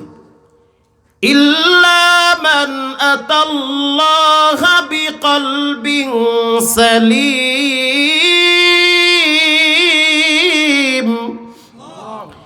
কিয়ামতের ময়দানে পরিষ্কার একটা আত্মা কাজে আসবে। কেউ নামাজ পড়ে না, দরকার নাই, মইরা ভূত হয়ে যাজ্ঞা, আমাকে একা মসজিদে যেতে হবে। কথা কর না কা? সবাই ল্যাংটা হয়ে নাচে, নাচুক, আমাকে কাপড় পরতে হবে। সবাই বিবাহের অনুষ্ঠানে গায়ে হলুদ লাগায়, লাগাক, আমাকে লাগানো যাবে না। বেপরদায় নারী পুরুষ আড্ডাখানা বসানো যাবে না। হকের পক্ষে কেউ যদি না থাকে, আমি একজন ইমানদার, আমাকে একা হলেও থাকতে হবে। কলবে সালিম, পবিত্র আত্মা, এগুলো কাজে আসবে কিয়ামতের ময়দানে। আর এই পবিত্র আত্মাওয়ালা মানুষগুলার কিছু গুণ আছে। 1 নম্বরের গুণ, তারা সবের বান্দা, তারা ধৈর্যশীল। মুসিবত দেখলে তারা হাই হুতাশ করে না। রব্বুল আলামিন বলেন, ইন্নামা ইউওয়াফাস সাবিরুনা আজরাহুম বিগাইরি হিসাব। ধৈর্যশীল যারা সবর করে, ধৈর্য ধরে, ডানে বামে অনেকেই চুরি করে, চাইলে আপনি করতে পারেন, আল্লাহর ডরে চুরি করেন না, ধৈর্য ধরে আছেন। চাইলে আপনি হারাম ভাবে অনেক টাকা কামাইতে পারেন, কিন্তু আল্লাহর ডরে কামান না, ধৈর্য ধরতেছেন। আল্লাহ বলেন কিয়ামতের ময়দানে এ সমস্ত সবের বান্দা, ধৈর্যশীল মানুষগুলাকে নিজ দয়ায় হিসাব ছাড়াই তাদেরকে জান্নাতে ঢুকায়া দিব। আরো জোরে বলেন সুবহানাল্লাহ। প্রিয় ভাইয়েরা আমার, এজন্য রব্বুল আলামিন বলেন সব কিছুর মূল ফাউন্ডেশন হলো কোরআন। ইন্নাল্লাযীনা ইয়াতলুনা কিতাবাল্লাহ, নিশ্চয়ই যার ভিতরে কোরআন তেলাওয়াত থাকবে। বর্তমান বাইতুল্লাহ শরীফের যিনি প্রভাবশালী ইমাম, যার নাম হলো শেখ আব্দুর রহমান সুদাইস। আমি প্রায় রমজানে উমরায় যাই। গত রমজানে উমরায় ছিলাম প্রায় 22 দিনের মতো। তো সেখানে সাংবাদিকরা তাকে প্রশ্ন করেছে, আপনি তো বাইতুল্লাহর ইমাম, শুধু তাই না বর্তমান বাইতুল্লাহর মোতাওয়াল্লি, আবার মদিনা মসজিদের মোতাওয়াল্লি, এত সম্মান আপনি কেমনে পাইলেন? গোটা পৃথিবীর মানুষ বাইতুল্লাহর দিকে ফিরে নামাজ আদায় করে, আর আপনার তেলাওয়াতের ঝংকারে কি যে আল্লাহ মধু লাগায় দিছে, আপনার তেলাওয়াত শুনে মানুষ নামাজে দাঁড়ায় দাঁড়ায় কান্দে। আল্লাহু আকবার। যুবক ভাইরা, মুরব্বী বাবারা শুনে নেন, তিনি বলেন এর দুইটা কারণ। এক নম্বরে এটা কোরআনের বরকত, দুই নম্বরে আমার মায়ের দোয়া। স্পষ্ট পত্রিকায় এসেছে, সাক্ষাৎকারটা অনলাইনে প্রচার করা হয়েছে। এই সম্মানের পিছনে আমার দুইটা পুঁজি। এক, আল্লাহর কোরআনের তেলাওয়াত নিয়মিত করি, একটা আয়াত হইল পড়ি। দুই, মায়ের দোয়া। মায়ের পায়ের নিচে আল্লাহ পাক আমার সফলতার সুখ শান্তি রেখে দিয়েছে। তিনি তো কথায় কথায় হাসে। সাংবাদিকরা প্রশ্ন করল, শেখ, বাইতুল্লাহর মতো জায়গায় আপনি ইমাম হইছেন, আপনার মা কি এমন দোয়াটা করছে? তিনি বলল, আমার বাড়ি হলো দাম্মামে। মক্কা থেকে দাম্মাম প্রায় 1350 কিলোমিটার। মক্কা থেকে দাম্মাম অনেক দূরে। দাম্মাম একটা এলাকার নাম, একটা থানা অথবা জেলা। সেখানে আমাদের বসবাস। 7 বছর বয়সে আমি আমার আব্বারে হারাইছি। জন্মের পরে মাত্র 7টা বছর পর্যন্ত বাবারে পাইছি, তারপরে আর পাই নাই। আমি আমার মায়ের 3 নম্বর সন্তান। 2টা বোন, একটা ভাই। আমার নাম হলো আব্দুর রহমান। নামটা আমার বাবায় রাখছে, বড় শখ করে রাখছে। কেন রাখছে? আল্লাহর নবীর একজন সাহাবী আছে, আব্দুর রহমান ইবনে আউফ। ওই সাহাবীর নামের সাথে মিলায়া আমার বাপ আমার নাম রাখছে আব্দুর রহমান। আল্লাহু আকবার। আমার আব্বায় রাখছে। 7 বছর বয়সে আমি আমার আব্বারে হারাইছি। বাপ মৃত্যুর আগে আগে আমার হাত আর আমার মায়ের হাত এক জায়গায় করে বলেছিল, ও আমার বিবি, দুনিয়ার জিন্দিগির সফর আবার জীবনের শেষ। আমি নতুন একটা দেশে যাচ্ছি। যেই দেশে আমি রওনা হইছি, ওই দেশ কিন্তু আমার অপরিচিত দেশ। ওই দেশটা কেমন তাও আমি জানি না। ওই দেশে যাওয়ার পরে আমার সাথে কেমন ব্যবহার করবে তাও জানি না। আমার লাশ যখন কবরে রাখা হবে কি ব্যবহার করবে তাও জানি না রে বিবি। তবে তোমার কাছে আমার আবদার, আমার এই সন্তানটা তোমার কাছে আমানত। তুমি আমার সন্তানটাকে কোরআনের হাফেজ বানাবা। আমার সন্তান কোরআন তেলাওয়াত করবে, এটার একটা সওয়াবের অংশ যেন আমি বাপ কবরে শুয়ে শুয়ে পাই।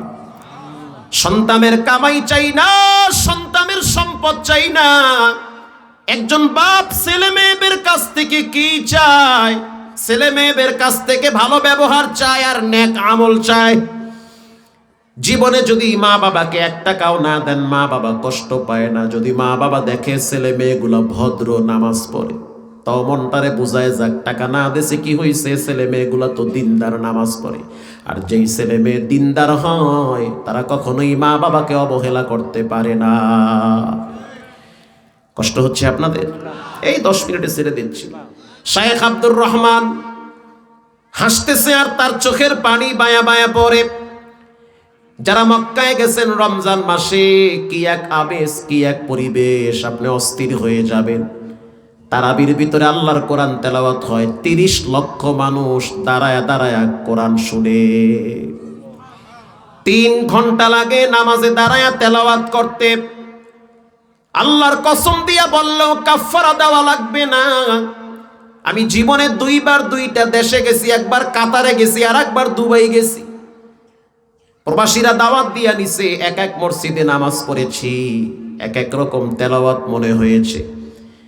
কিন্তু আল্লাহর নামের শপথ করে বললাম, যখন বাইতুল্লাহ রমজান মাসে কিয়ামুল লাইলে দাঁড়াইছি, তখন মনে হয় সবে মাত্র আল্লাহর কোরআন নাজিল হইতেছে। শাইখ ইয়াসিদ দুসারি, ওরে সুবহানাল্লাহ, এর পড়ায় যে কি মজা। ইন্টারনেট ইউটিউবে সার্চ দিবেন ইয়াসিদ দুসারি, এত মজা। নামাজে দাঁড়ায় থাকার পরে 1টা সেকেন্ডের জন্য মন বাইরে যায় না। কি তেলাওয়াত, মনে হয় যেন রসগোল্লা মানুষের খাওয়া দেয়। আর আপনি চার দোকানে বইয়া বিড়ি আর টিভি নিয়ে ব্যস্ত। প্রিয় ভাইয়েরা আমার, এবার শাইখ আব্দুর রহমান সুদাইস বলেন, দুই পুঁজির কারণে রব্বুল আলামিন কবুল করেছে। এক নম্বরে কোরআন তেলাওয়াত করি নিয়মিত, দুই নম্বরে মায়ের দোয়া। তা আমার বাবার মৃত্যুর পর আমার মা চিন্তা ভাবনায় পড়ে গেছে যে কি করা যায়, ছেলেটাকে কেমনে হাফেজ বানানো যায়। তা আমার মা নিজে কোরআন তেলাওয়াত করতে পারে, কারণ আমার মা হলো আরবি মা, তার বাড়ি হলো আরবে। ওই 6 বছর বয়স থেকে সে আমাকে কোরআনের বিভিন্ন আয়াত, বিভিন্ন সূরা শোনায়া শোনায়া তেলাওয়াত করায়া মুখস্থ করাইছে। 7 বছর বয়সে যখন আমি হেফজখানায় ভর্তি হব, তখন আমার মা মাদ্রাসায় ভর্তি করার আগে আমার মা সিদ্ধান্ত নিছে যে প্রথম আমি সন্তানকে নিয়ে ওমরায় যাব। আল্লাহর ঘরে গিয়া প্রথম আল্লাহর সামনে দাঁড়াইয়া দোয়া কইরা সন্তানের মঙ্গল কামনা করব। আল্লাহু আকবার। এবার আমার মা আমাকে নিয়ে ওমরায় চলে আসছে, সাথে আমার মামা ছিল। ওমরার সফরে যখন আসছে আমার মামা আর আমার মা আর আমি 3 জনে, আমার মামা চলে গেল তায়েফে কোনো একটা কাজে। আমার মা আর আমি 2 জনে সিদ্ধান্ত নিলাম তওয়াফ করব। তওয়াফ করব। মা সিদ্ধান্ত নিল যে আমারে সারা তওয়াফ করবে, কারণ যদি আমি হারায় যাই অথবা আমার মা যদি হারায় যায়। এজন্য আমার মা আমাকে বলেছে, আব্দুর রহমান, মাকামে ইব্রাহিমের পাশে একটু দাঁড়াও, আমি তওয়াফ শেষ করে তোমাকে নিয়ে সাই যাব। আব্দুর রহমান ওখানে দাঁড়িয়ে আছে, তার মা তওয়াফ করতেছে। আব্দুর রহমান সুদাইস বলেন, আমি তো দুষ্টামি করতেছিলাম, ছোট মানুষ। আমি মাকামে ইব্রাহিম থেকে চলে গেলাম জাবালে আবু কুবাইস পাহাড়ের দিকে। আমার মা তাওয়াফ শেষ করার পর চলে আসছে মাকামে ইব্রাহিমের কিনারায়। আয়েশা দেখলো আমি নাই, তখন আমার মা কেঁদে দিয়েছে, সন্তান বুঝে আমি হারায় ফেলাইছি। এক তো স্বামী হারাইছি, মনের ভিতরে পাথর চেপে বসে আছি, আবার বুঝি সন্তানটারেও হারাইছি। আমার মা ওখানে দাঁড়ায় চিন্তায় পড়ে গেল, যদি আমি ছেলেকে খুঁজতে যাই হয়তো আমিও ছেলে পাবো না, ছেলে আমাকে পাবে না। তার চেয়ে আমি এখানেই দাঁড়ায় থাকি, ছেলে ঘুরে ফিরে এখানে আসবে। আমার মা তখন ওখানে দাঁড়ায় দাঁড়ায় লম্বা টাইম 2 হাত তুলে খানায় কাবার সামনে নিয়ে দোয়া করতেছে। সেই দোয়ার ভিতরে কথাগুলা এমন ছিল, ও কাবার মালিক আল্লাহ, তুমি আমার সন্তানটাকে এই কাবার ইমাম বানায়া দাও। মুসল্লি হারায়, ইমাম তো হারায় না। যেহেতু আমি আমার সন্তানকে খুঁজে পাই না, অতএব যদি আমার সন্তান এই কাবার ইমাম হয় তখন তো আর খোঁজা লাগবে না, এমনি পেয়ে যাব। ইন দি মিন টাইমে আমি মায়ের পিছনে দাঁড়ায়া মায়ের কথাগুলো শুনতেছি। আমি দুষ্টামি করি, মায়ের পিছনে দাঁড়ায়া হাত তুলছি। মা যখন দোয়া করতেছে তখন পিছনে আমি বলতেছি আমিন। যখন আমিন বলছি, হয়তো আল্লাহ রাব্বুল আলামিন ওই টাইমে মায়ের দোয়া কবুল করেছে। এরপরে মাদ্রাসায় ভর্তি করলো, কয়েকদিনে কোরআনের হাফেজ হয়ে গেলাম।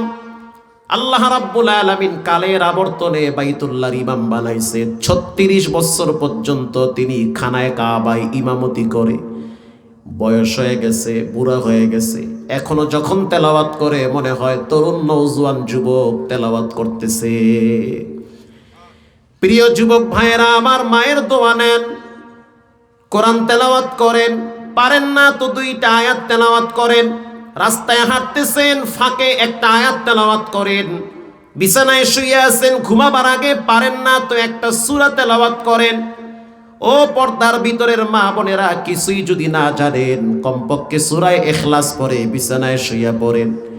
আল্লাহ রাব্বুল আলামিন বলেন, ইন্নাল্লাযীনা ইয়াতলুনা কিতাবাল্লাহ, 1 নম্বরে যারা কোরআন তেলাওয়াত করে, ওয়া আকামুস সালাহ, 2 নম্বরে যারা নামাজ কায়েম করে, ওয়া আনফাকু মিম্মা রাযাকনাহুম সিররান ওয়া আলানিয়াতান ইয়ারজুনা তিজারাতান লান তাবুর, 3 নম্বরে আল্লাহর রাস্তায় যারা দান খায়রাত করে, এই তিনটা আমল যার জীবনে থাকবে তার জন্য রব্বুল আলামিন নিরাপদে জান্নাতের গেট খুলে দিবে। কোরআন দলিল।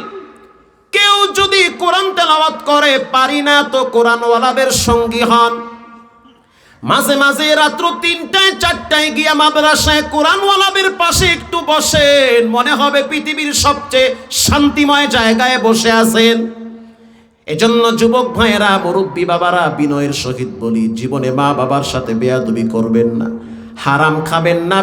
পারলে মাদ্রাসার বন্ধু হন, না পারলে বিরোধিতা করবেন না, পারলে উৎসাহিত করেন, না পারলে 1 মাইল দূরে থাকেন। কখনোই খোসাখুসি করবেন না, নামাজ ছেড়ে দিয়েন না, হারাম খায়েন না, আম্মা আম্মার সাথে বেয়াদবি করিয়েন না।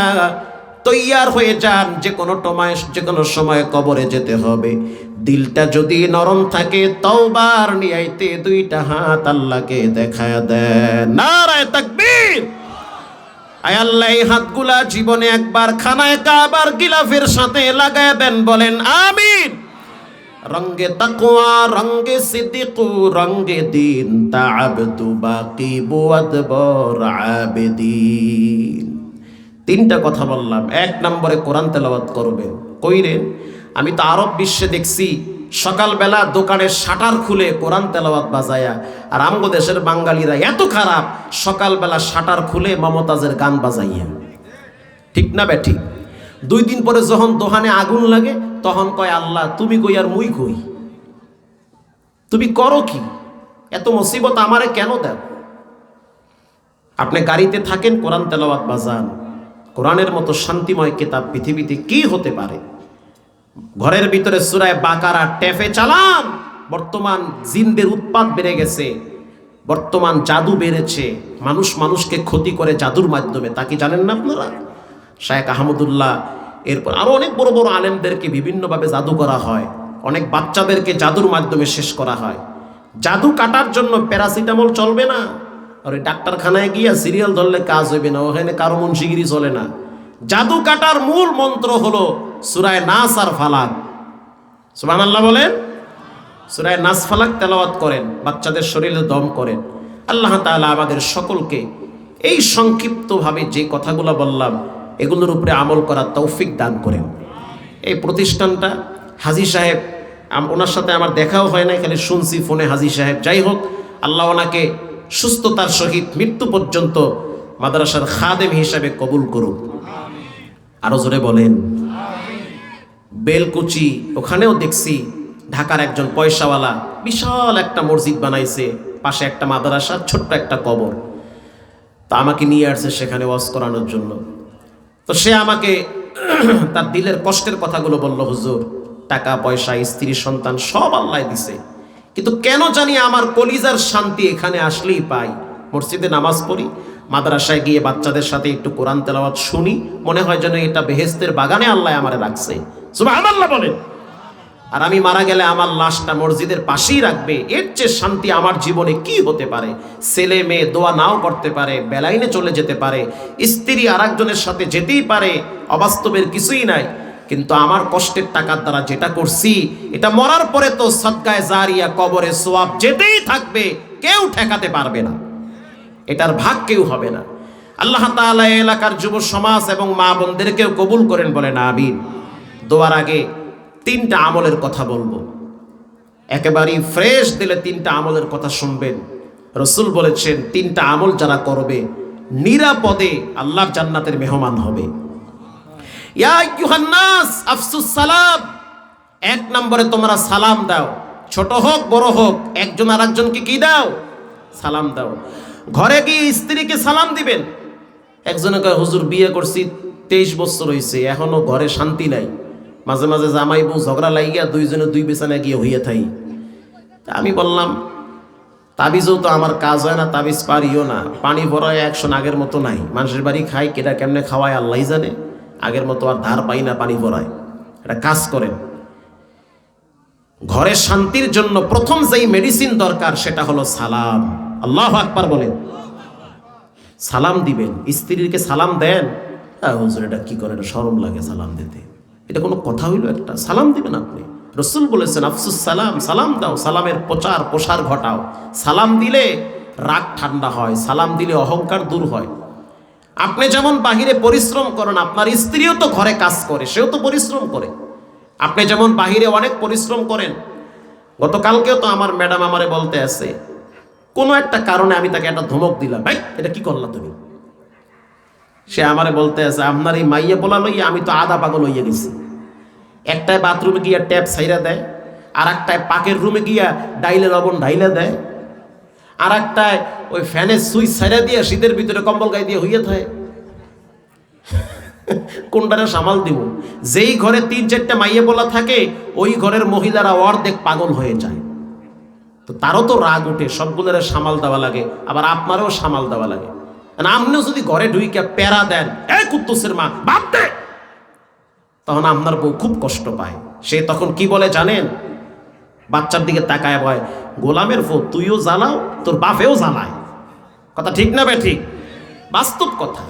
আপনি সালাম দেন, ঘরে গিয়ে আপনি স্ত্রীকে বলবেন আসসালামু আলাইকুম ইয়া ম্যাডাম কাইফা হাল। বউ কইব অকও কি, সালামটা বুঝি, বাকিগুলো কি উর্দু কইছো না ফার্সি কইছো?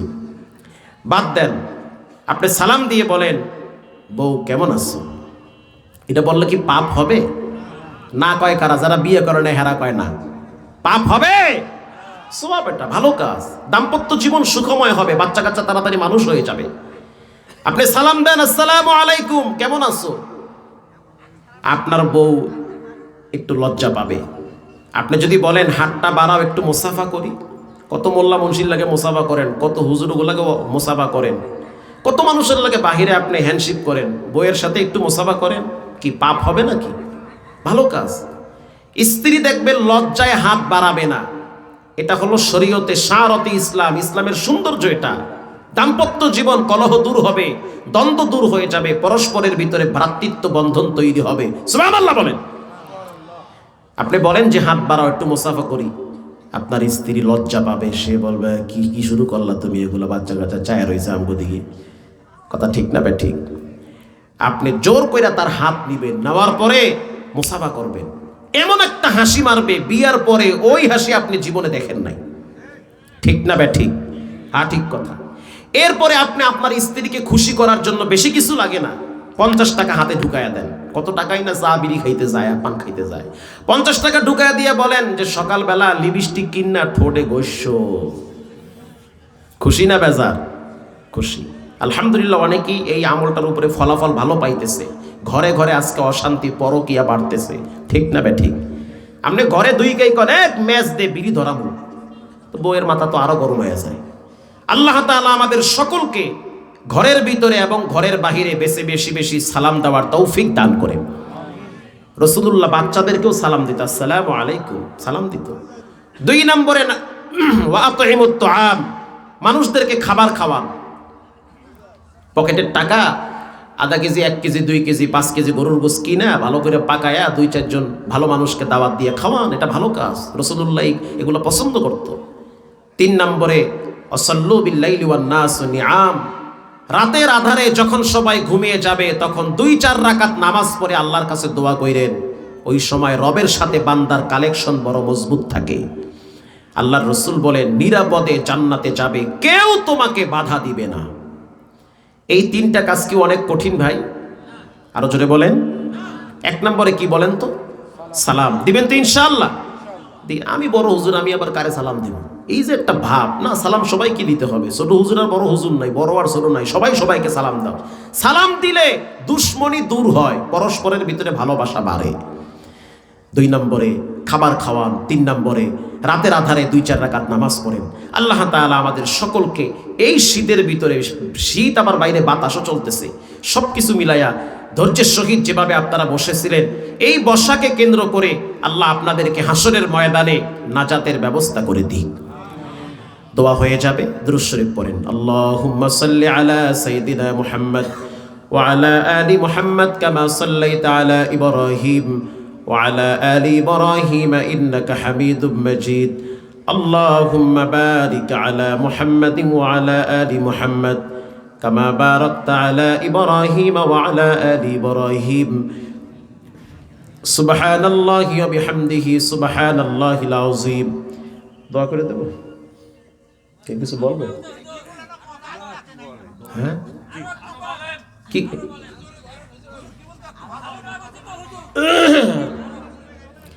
রাত বেশি হয়ে গেছে না, 12টা বাজছে, অনেক রাত হয়ে গেছে। থামে না তো, অস্থির হয়ে না, বল একটু জিরা এলন, রাত বেশি হয়ে গেছে। আমার খুব ইচ্ছা ছিল আমি 10টায় যদি স্টেজে উঠতে পারতাম 12টা পর্যন্ত ওয়াজ করতাম। তো যেহেতু অনেক কারণে দেরি হয়ে গেল, সমস্যা নেই, তাও প্রায় 1.5 ঘন্টার মতো ওয়াজ করছি। ওয়াজ অনেক লম্বা, ওয়াজ রাত বেশি হয়ে গেলে মানে কষ্ট হয়, যারা নামাজ পড়ে তাকেও কষ্ট হয়। ফজরের সময় নামাজ পড়া লাগে না, নামাজ তো পড়তে হইবে। যারা নামাজ পড়ে না তারা চিন্তা করে রাত 2টা পর্যন্ত ওয়াজ চললেও সমস্যাকে খিচুড়ি খাইয়া ঘুম দেবো একটা সুন্দর করে। আল্লাহ আপনাদেরকে ফজরের নামাজ যথাযথভাবে আদায় করা তৌফিক দান করেন। আমাকে ঢাকা যেতে হবে অনেক দূরে, দোয়া হয়ে যাবে। প্রিয় ভাইরা, আবার তো যে কথা বললাম, শুট টুট গেছে গা, ওটি আর আইব না আমি, কারণ সংক্ষেপ করে ফেলেছি, 12টা বেজে গেছে গা, অনেক রাত হয়ে গেছে। আল্লাহ আপনাদেরকে ধৈর্যের সহিত আমলের ন্যায়তে কথাগুলো দিল থেকে গ্রহণ করার তৌফিক দান করেন। আরও জোরে বলেন। প্রিয় ভাইরা, আবার কিয়ামতের ময়দানে 3 শ্রেণীর মানুষের দিকে আল্লাহ তাকাবে না। লা ইউকাল্লিমুহুমুল্লাহু ইয়াউমাল কিয়ামা ওয়া লা ইউযাক্কিহিম। 1 নম্বরে আশ-শাইখুন জানিন, যারা জেনা করে, বৃদ্ধ জেনাকার, বুড়া হয়ে গেছে তারপরও পাপ করে, আছে না? এই কথা কইতে গেলে তো অনেকের রাগ উঠবে, তাও বলতে হবে। রাগ উঠলেও আমি কম বলবো, আমি বলেন। যেমন আমার নানি মরে গেছে অনেক আগে, বড় নানি মারা গেছে। এখন মামারা চিন্তা করলো নানার তো এখন বউ দরকার। কথা কি বুঝতেছেন? মা আর নানা, মা আর মামা অর্থাৎ ভাই বোন মিলা জিলা নানারে আর একটা বিয়ে করাইছে। হেই ঘরে মাইয়া বলা হয়েছে 7টা, বড় ঘরে হয়েছে 8টা, ছোট ঘরে হয়েছে 7টা, মোট কয়টা হয়েছে? 15টা। এই 15টার যে শক্তি আর পাওয়ার, পুরো গ্রাম দেখি আমরা ছাড়া কেউই নাই। আল্লাহু আকবার, আল্লাহু আকবার। আশ-শাইখুন জানিন, বৃদ্ধ জিনাকার, বুড়া হয়ে গেছে তারপরও পাপ করে। কিয়ামতের ময়দানে আল্লাহ বলবে, এই বুড়া কেন আকাম করলি? আল্লাহ, আমার শারীরিকভাবে যদিও বয়স্ক মনে হয়েছে, আসলে তো আমি বুড়া হই নাই, আমার স্ত্রী মারা গেছে অথবা প্যারালাইজ হয়েছে, কিন্তু ছেলে মেয়েদের চাপের কারণে বিয়ে করতে পারে না, এই জন্য গুনাহ করছি। তখন আল্লাহ তাআলা ছেলে মেয়েদেরকে ডাইকা বলবে, তোর বাপরে কি লেগে বিয়ে করাইলি না? আশ-শাইখুন জানিন, বৃদ্ধ জিনাকার, হাতে হ্যান্ডকাপ লাগাইয়া জাহান্নামে মাথা নিচে দিয়া পা উপরের দিকে উঠাইয়া ফালাইয়া দিবে। বলেন নাউজুবিল্লাহ। এই সমাজের কালচার নষ্ট হয়ে গেছে। হালাল পন্থায় বিয়ে করলে তখন তাকে কয় এ লোক জুইতেন না, আর আরেক বেড়ার বউ লয়ে গেলে কয় বাহ, যা করছে করছে, পরে ঠিক হয়ে যাইবে। 2 নম্বরে রাসূল বলেছেন, 2 নম্বরে গরিব অহংকারী। লোকটা গরিব, কিছুই নাই, তারপরও ভাব ধরে, তুই মুখ চিনো মুই কি হনুরে। কথা ঠিক না বেঠি? যার আছে সে ভাব ধরলে মানায়, টেহা পয়সা বাড়ি গাড়ি অনেক কিছু আছে, তাও ভাব ধরছে, মানা যায়, আছে কিছু তাও ভাব ধরছে, কিছুই নাই তারপরও কয় মুই কি হনুরে। লা ইউকাল্লিমুহুমুল্লাহ, আল্লাহ বলবে বদমাশ, কোনো কথা নাই তোর সাথে। ওয়ালা ইউযাক্কিহিম, তোকে পবিত্র করব না। ওয়ালা ইয়ানজুরু ইলাইহিম, তোমার দিকে তাকাবো না। ওয়ালাহুম আযাবুন আলীম, তোমাকে শাস্তি দেওয়া হবে। কি শাস্তি দিবেন আল্লাহ? রক্ত খাওয়াবো, পুজ খাওয়াবো, জাক্কুম ফল খাওয়াবো। বলেন নাউজুবিল্লাহ। 3 নম্বরে যারা অহংকারী হয়, যারা অহংকারী হয়, এমন মানুষগুলোকে আল্লাহ তাআলা কিয়ামতের ময়দানে মাথা নিচের দিকে ফালায়া পা উপরের দিকে উঠায়া জাহান্নামে নিক্ষেপ করবে। আপনারা উত্তরবঙ্গের মানুষ, সরল দিলের মানুষ। আমি উত্তরবঙ্গে অনেক আসি। কিছুদিন আগেও মমিনপুর আসছিলাম, একটা মসজিদ আছে না আগের জমানার মসজিদ, ওখানে আসছি। আবার এই 15 তারিখ শহরে আসবো, রংপুর মডার্নের পাশে। তো উত্তরবঙ্গে আমার যাওয়া আসা আলহামদুলিল্লাহ অনেক। আমি উত্তরবঙ্গের মানুষের মন বুঝি, যথেষ্ট সরল দিলের মানুষ তারা, মা বাবার সাথে ভালো আচরণ করে। আর হাদিসে আসছে কিয়ামতের ময়দানে আল্লাহ সরল দিলওয়ালা ব্যক্তিদেরকে মাফ করে দিবেন। এ প্রসঙ্গে বুখারীতে একটা হাদিস আসছে যে নবী করিম সাল্লাল্লাহু আলাইহি ওয়াসাল্লাম বলেন, আলা উখবিরুকুম বিআহলিন নার, আমি কি বলবো জাহান্নামে কারা যাবে? কুল্লু জাওয়াজিন উতুল্লিম মুস্তাকবিরিন আয় মুতাকাব্বিরিন, জাহান্নামে যাবে তারা যারা প্রচন্ড অহংকারী, বদমেজাজি। 2 নম্বরে যারা প্রচণ্ড হিংসুক, নিজের ভালো বুঝে, আর একজনের বেলায় না না না ঠিক আছে ওটা বাদ দাও, সব আমার ঠিক, বাকি সব ব্যাঠিক। এই মানসিকতা যাদের ভিতরে আছে তাদের মাথা নিচের দিকে দিয়ে পা উপরের দিকে উঠাইয়া শিকল বাইদা জাহান্নামে ফালাবে। আল্লাহ আমাদেরকে হিফাজত করেন। কিতাবে পড়েছি কিছু মানুষের মনের ভিতরে এমন হিংসা থাকে যে নিজের উপকার হবে, আর একজনেরও হোক না, নিজেরটা হবে ঠিক আছে, আর একজনেরটা হইলেই তার কষ্ট। এক বেচারায় ঘুমাইছে, তো স্বপ্নে জিন আইসা বলতে আছে তোমার কিছু লাগবে, আমরা তো সুলাইমান নবীর বাইতুল মুকাদ্দাস বানায় দিছি, হেই জিন আমরা করি আল্লাহ তুমি তো হেভি পাওয়ার কহ, কোরআনে সূরায় জিন আছে না, আমরা তো হেই গোষ্ঠী, অনেক কিছু করতে পারি আমরা। এখন এই গরিব মানুষ বলতে আছে যে কি করবে, তোমার যা লাগবে বলো, তোমার জন্য তাই ব্যবস্থা করব। আমি তো গরিব, খেতে কাজ করি, একটা দুইটা গরু হইলে আমার জন্য ভালো হয়, সুন্দর করে হাল বোয়াইতে পারি। এখন সেই জিন বলতে আছে তোমারে দুইটা গরু তুমি ঠিক আছে, কালকে সকালে পায়া যাবা, তোমার লাগে জেল লাগে হিংসা ঠেলাঠেলি, যার ছায়া দেখলে তোমার কলজা জ্বলে, হেরে দিমু কিন্তু সাইড দিয়া, তোমারে যা দিমু হ্যাঁ ডাবল হেরে দিব। মোর একটাও লাগবে না, তোমার মনে তুমি, মোর মনে মরি। বলেন এটা কি হিংসা না? কথা কর না কেন? হিংসা। সকালবেলা ম্যাডাম রে কইতে আছে যে আমি তো স্বপ্নে দেখছি, আমারে কইতে আছে যে দুইটা গরু দেবে আমারে, আমি নেই নাই কে হেরে দেবে সাইডটা, ওরে সাইডটা দেওয়া মানে আমার কলজা জ্বললে পুরে শেষ হয়ে যাবা, কি লেগে দেবে, ও না খাইয়া মরিয়া ভূত হয়ে যাক। বউ কয় তুমি মগা না অগা, ঠিক আছে, তোমার তো মাগনা গরু দিতে আছে, মাগনা যদি বিলাইও দেয় তাও নেওয়া লাগে, তোমার মাগনা দিতে আছে না, মাগনা আলকাতা তো বাঙালি পকেটেও নয়। কহ ঠিক আছে, এইবার যদি আইয়া কয় কি লাগবে, তখন কমু যা পারো তাই দাও, ওরে যা ইচ্ছা তাই দাও। পরের দিন আইসা কইতে আছে কিছু লাগবে, কহ লাগবে কি, দুইটা গরু দাও, করে তুমি সাইডটা, করে ছয়টা দাও, কওয়ার দরকার নাই, দিতে থাও, কও আর কইছে চলে, পরে দিতে আছে কি লেগে। হিংসু, বলেন কি হিংসু। আপনার বাড়ির পাশে একজন পাঁচতলা বানাইতে আছে, আপনি চার দোকানে ভাইয়া বিড়ি খানার কন, ও টাহা কাঠটা মারিরে কুটতে খাইয়া বা বিল্ডিং করতেছে আল্লাহ জানে, এত জলে কা হে মারিরে কুটতে খাইয়া 50 তলা বানাক, আপনার সমস্যা কি? তার বিল্ডিং যদি উঠে আপনার তো উপকার, তার বিল্ডিং এর কারণে আশেপাশের জায়গার দাম আরো বাড়বে, ঠিক না বে ঠিক? এই হিংসার কারণে অনেক গরিবকে আল্লাহ নামাজিওয়ালা জাহান্নামে ফালাইয়া দিবে। হিংসা জ্বললে বুড়িরা মরে, নিজের দি খায় বাবা, আর একজন এগুলো শিক্ষিত হয়েছে সহ্য হইতেছে না। কিছুদিন পরে আইসা বলতে আছে কিছু লাগবে, কহ লাগবে কি, দুইটা মহিষ দাও, করে দিমু সাইডটা, কয় দাও সাইডটা। আবার আয়া কয় কিছু লাগবে, কহ লাগবে কি, কয় একতলা বিল্ডিং দাও, করে দিমু 2 তলা, কয় 10 তলা দাও, কওয়ারও দরকার নাই, হোনারও দরকার নাই। এরে যে দেয় হেরে ডাবল দেয়। আবার একদিন আয়া কয় কিছু লাগবে, কহ লাগবে কি, কয় আমার একটা চোখ উঠে লয়ে যা,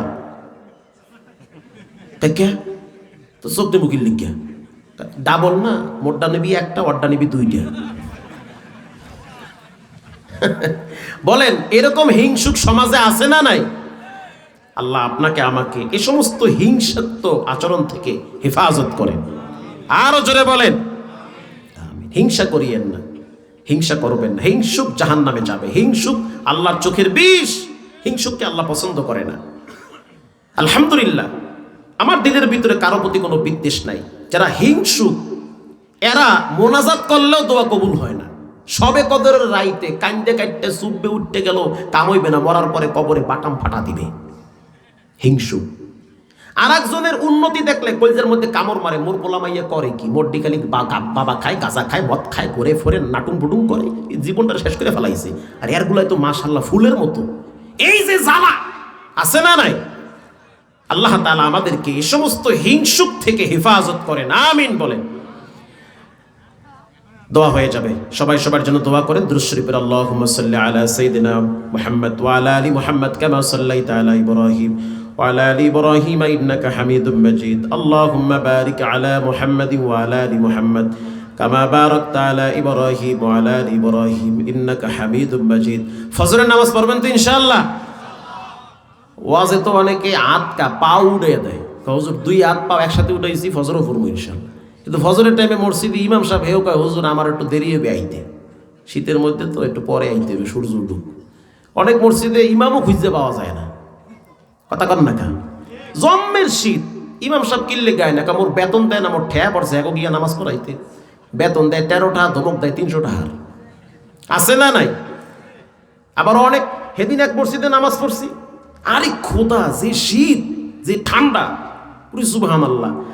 আমার লগে সফর সঙ্গে ড্রাইভার, এই বাদ জহুর বয়ান করবো কিশোরগঞ্জে, তো রাইতে ওয়াজ করে যাইতে আসি, ফজরের নামাজ পড়বো কিশোরগঞ্জে, হোসেনপুরে গ্রামের একটা মসজিদ, রাস্তার সাথে খুব সুন্দর টিপটাপ টাইস টুইস করা, একেবারে ভিআইপি মসজিদ, কিন্তু মুসল্লি নাই বেশি। উজুখানায় গিয়ে আর ট্যাপ ছাড়ছি, পানিতে হাত দেওয়ার লাগে দেখি হাত অর্ধেক কাইটে গেছে। উরি আল্লাহ, বাবারে কোটের পকেটে হান দেয় রয়েছে, সুবহানাল্লাহ, গরম হোক আগে, মানে সাত করে উঠছে। ঠান্ডা পানি আছে না নাই? নামাজের পরে এখন ওই উজু করার সময় আমার লগের দিকে কইতে আছে, হুজুর এত হাত দেওয়া যায় না। আমি কই, উজুর পানি এখানে লাগান আর মনে মনে নিয়াত করেন, আল্লাহ জাহান্নামের আগুন শরীর থেকে দূর করে দাও। আল্লাহু আকবার বলেন। নামাজের পরে ইমাম সাহেবরে কইলাম, হুজুর মুসল্লি হারাবাড়ি কয়েকজন লোক নাই বেশি, জন্মে শীত না হুজুর, এই শীতে কি নামাজ পড়তে আওয়াজ হয়? জন্মে শীত, ও শীতের লেগে নামাজ মাপ, ঠিক আছে, ভালোই, খারাপ না, এটা ভালো। এত ঠান্ডা পানি, ট্যাঙ্কির পানি কয়দিন হয়েছে মোটর দিয়ে উড়াই না, হ্যাঁ মনেও নাই। তার মানে কি উজু করে না? কয় না, কি উজু করবে, যারা পারে গরম পানি দিয়ে উজু করে। অনেকে আছে ওই জোহরের উজু দিয়ে মাগরিব এশা ফজরও পড়ে। আপনি তো হাসতেছেন, বিশ্বাস করে দেখেন, অনেক জায়গায় ট্যাঙ্কির পানি কমেই না, তার মানে উজু করার লোকই নাই। ঠিক না বে ঠিক? ট্যাঙ্কির পানি যদি নিয়মিত নামে, আর নামার জন্য তো উজু করার লোক লাগে, লোকই তো নাই, নামাজ পড়ার লোকই তো নাই, তো উজুর পানি কমবে, ব্যয় হইবে। ফজরের নামাজ পড়বেন তো ইনশাআল্লাহ, পড়েন। আর চার দোকানে ভাইয়া বিড়ি খাওয়া, চা খাওয়া কমায়া দিয়েন। বিড়ির টানে যেন আজরাইল না আইয়ে পড়ে। হোসনুল খাতেম, মৃত্যুটা যেন ভালো হয়, এমন যেন না হয় যে আপনি বিড়ি খাইতে আছেন, না হয় মোহে ধোয়া উঠতে লগে লগে চোখ মুখ তারাইয়া উমর আল্লাহ গেছে শেষ, এমন যেন মৃত্যু না হয়। আপনার মৃত্যুটা যেন ঈমানের সহিত হয়। আল্লাহ কবুল করুক, বলেন আমিন। কমিটি মহোদয় দোয়া করে দেই, দোয়া করে দেই, সবাই সবার জন্য দোয়া করেন। আলহামদুলিল্লাহি রাব্বিল আলামিন, ওয়াসসালাতু ওয়াসসালামু আলা সাইয়্যিদিল আমবিয়াই ওয়াল মুরসালিন ওয়া আলা আলিহি ওয়া আসহাবিহি আজমাইন। রব্বানা যালামনা আনফুসানা ওয়া ইল্লাম তাগফির লানা ওয়া তারহামনা লানাকুনান্না মিনাল খাসিরিন। সবাই জিব্বা লড়ায়া পড়েন, রব্বির হামহুমা কামা রব্বায়ানি সগীরা, রব্বির হামহুমা কামা রব্বায়ানি সগীরা। আল্লাহুম্মা বারিক লানা ফি রজব ওয়া শাবান ওয়া বাল্লিগনা রমাদান। আল্লাহুম্মা হাসিবনি হিসাবান ইয়াসীরা, আল্লাহুম্মা হাসিবনি হিসাবান ইয়াসীরা। রব্বুল আলামিন, প্রচণ্ড ঠান্ডার ভিতরে আয় আল্লাহ কোরআনের মাহফিলে বসে দীর্ঘ সময় আপনার কোরআন থেকে কিছু কথা বলেছি। আপনার বান্দারা বিনা স্বার্থে বসে বসে ঠান্ডার ভিতরে কথা শুনছে। দুইটা হাত ফকিরের মতো, ভিক্ষুকের মতো, কাঙ্গালের মতো তুলে দিয়েছি। জীবনভর গুনাহ করে করে জীবনটারে শেষ করছি। জীবনে অনেক অপরাধ করেছি, পাপ করে করে জীবনের শেষ প্রান্তে এসে পড়েছি। মেহেরবানি করে অতীতের সমস্ত গুনাহগুলি মাফ করে দেয়। যেই নবীর কোনো গুনাহ নাই, সেই নবীও প্রতিদিন 70 থেকে 100 বার আপনার কাছে ক্ষমা চাইতো। ইব্রাহিম নবী চোখের পানি ছেড়ে পাহাড়ে মাঝে মাঝে চিৎকার মেরে বলতো, আল্লাহু হাজিরিন। ও মালিক, খলিল বলে উপাধি দিয়েছেন, কিয়ামতের ময়দানে আপনি আমাকে লজ্জিত করিয়েন না। ইউসুফ নবী চোখের পানি ছেড়ে দিয়ে বলে, আল্লাহ ওয়ামা উবাররিউ নাফসি ইন্নান নাফসা লাআম্মারাতুম বিসসুই ইল্লা মা রাহিমা রাব্বি। সমস্ত নবীরা আপনার দরবারে ফকিরের মতো চোখের পানি ছেড়ে কাঁদছে। গুনাহের কারণে আমাদের কলিজাগুলা পাথরের চেয়েও শক্ত হয়ে গেছে। অথচ হযরত ওমর কাঁদতে কাঁদতে চোখের গোড়ায় দাগ পরাইয়া ফেলাইছে। দিনের বেলায় সাহাবীরা দিন প্রতিষ্ঠার জন্য যুদ্ধ করত, রাত্রিবেলা নামাজে দাঁড়ায়া দাঁড়ায়া জাহান্নামের ভয়ে কাঁদত। রব্বুল আলামিন অতীতের গুনাহের জন্য আপনার কাছে ক্ষমা চাই। রাতে দিনে যত রকমের অপরাধ করেছি নিজ গুণে আমাদেরকে ক্ষমা করে দেন। এখানে অনেক মানুষ আছে গোপনে পাপ করছে, পৃথিবীর কেউ দেখে নাই। গোপনে অপরাধ করে নিজে নিজে একা একা জ্বলতেছে আর বলতে আছে আল্লাহ গোপন পাপের খবর আপনি ছাড়া কেউ জানে না, চাইলে তো বেইজ্জতি করতে পারতেন। কিন্তু আপনি মানুষের সামনে সম্মানের চাদর দিয়া ঢাইকা রাখছেন রে মালিক।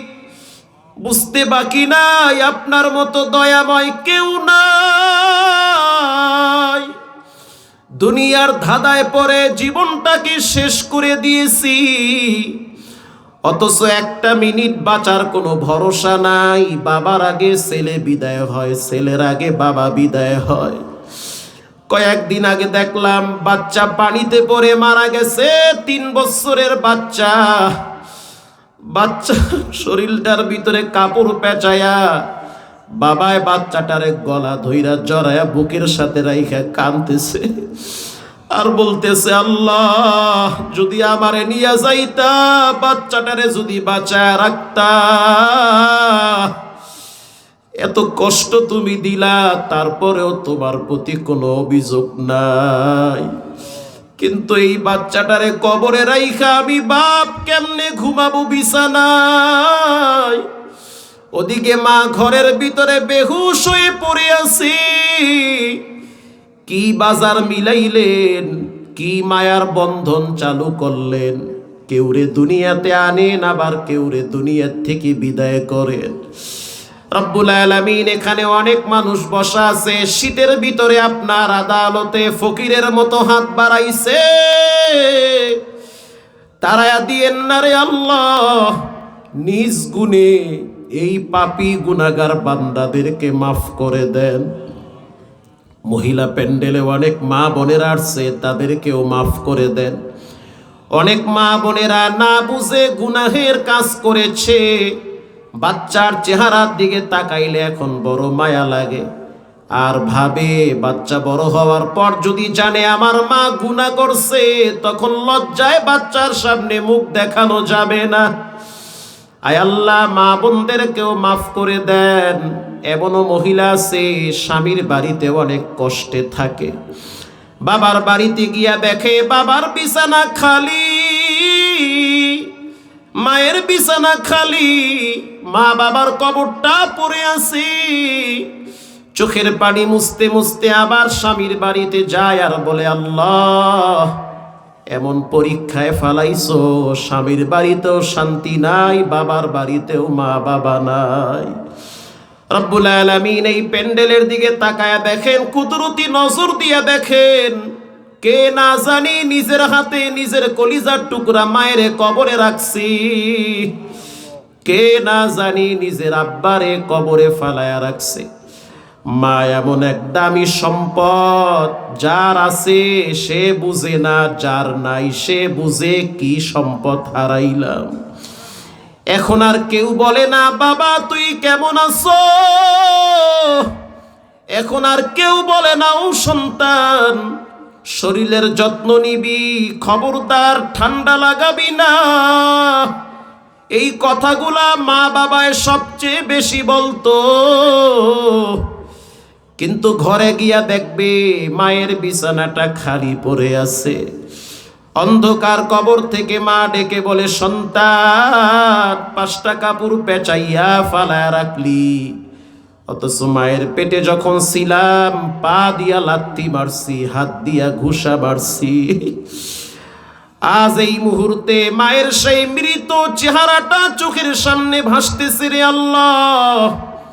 কষ্টের দিনে মা বাবাই ছিল, সুখের দিনে আজকে মা বাবা নাই। আয় আল্লাহ, আপনার জিম্মায় চলে গেছে, কবরে গেছে, কেমন আছে তাও তো জানি না রে আল্লাহ। শীতের ভিতরে কম্বল নাই, খেতা নাই, ঠান্ডা মাটিতে ডানে ও বামে মাটি। আল্লাহ নিজ গুণে মা বাবার কবরটা জান্নাতের টুকরা বানায়া দেন। আল্লাহ অনেকের সন্তান কবরে গেছে, মাফ করে দেন। অনেকের আপনজনরা কবরে গেছে, নিজ গুণে ক্ষমা করে দেন। এখানে অনেক ছাত্র ভাইরা আছে, ছাত্রদের বাবারা আছে, মহিলা প্যান্ডেলে মারাও আসছে। প্রত্যেকটা মা বাবার স্বপ্ন তার সন্তান সোনার মানুষ হবে। কত গরিব মানুষকে দেখি রিক্সা চালাইয়া খুরসা ঘামের গন্ধ আসে, সেই টাকাগুলা সন্তানের পকেটে দিয়া কপালে চুমা দিয়া বলে, সন্তান কষ্ট যা করার আমি বাপ করব, তুই মানুষের মতো মানুষ হয়ে যা। রব্বুল আলামিন যারা সন্তানদেরকে কোরআনের জন্য মাদ্রাসায় দিছে, সবাইকে কোরআনের ড্রাইভার বানায় দেয়। রব্বুল আলামিন মাদ্রাসার কমিটি যারা আছে, জীবনে একবার নয় বারবার হজ করার তৌফিক দান করেন। রব্বুল আলামিন যারা মাদ্রাসায় সহযোগিতা করে, তাদের হায়াতে বরকত বাড়ায় দেন। বাজার ব্যবসায়ী যারা আছে, তাদের ব্যবসায় বরকত বাড়ায় দেন। আসাদাজায়ে কেরাম, শিক্ষক ছাত্র পরস্পরের ভিতরে মিল মহব্বত তৈরি করে দেন। অনেক মাসুম বাচ্চারা মাদ্রাসায় পড়ে, যারা নিজের খাবারটাও নিয়ে খেতে পারে না। অথচ শীতের ভিতরে অনেক মানুষ তো মসজিদেই আসে না, ঘরেও নামাজ পড়ে না। আর এই মাসুম বাচ্চাগুলা ঠান্ডার ভিতরে উযু বানায়া, এরপরে কোরআন শরীফ খুলে দুই হাত কোরআনের সাথে লাগাইয়া জিহ্বা লড়ায়া লড়ায়া যখন কোরআন তেলাওয়াত করে, তখন তো তোমার কুদরতি অন্তরে জোশ মেরে যায়। রব্বুল আলামিন সেই কোরআনের বরকতে এই এলাকায় যত মুসলমান নরনারী কবরে গেছে, প্রত্যেকের কবরের মুসিবতগুলি দূর করে দেন। আল্লাহুম্মা ইজ্জাল ইসলাম ওয়াল মুসলিমিন, আল্লাহুম্মা আনসুরিল ইসলাম ওয়াল মুজাহিদিন ওয়াল ফিলিস্তিন, আল্লাহুম্মা ইহদিনাহুম ফীমান হাদাইত ওয়া ফীমান আফাইত, আল্লাহুম্মা লাকাল হামদু কুল্লুহু ওয়া লাকাশ শুকরু কুল্লুহু, লাকাল হামদু বিল ঈমান ওয়া লাকাশ শুকরু বিল ইসলাম, ইয়া রাব্বি লাকাল হামদু কামা ইয়ানবাগি লিজালালি ওয়াজহিক ওয়া আযীমি সুলতানিক। সুবহান রাব্বিকা রাব্বিল ইজ্জাতি আম্মা ইয়াসিফুন ওয়া সালামুন আলাল মুরসালিন ওয়ালহামদুলিল্লাহি রাব্বিল আলামিন। ওয়াজআল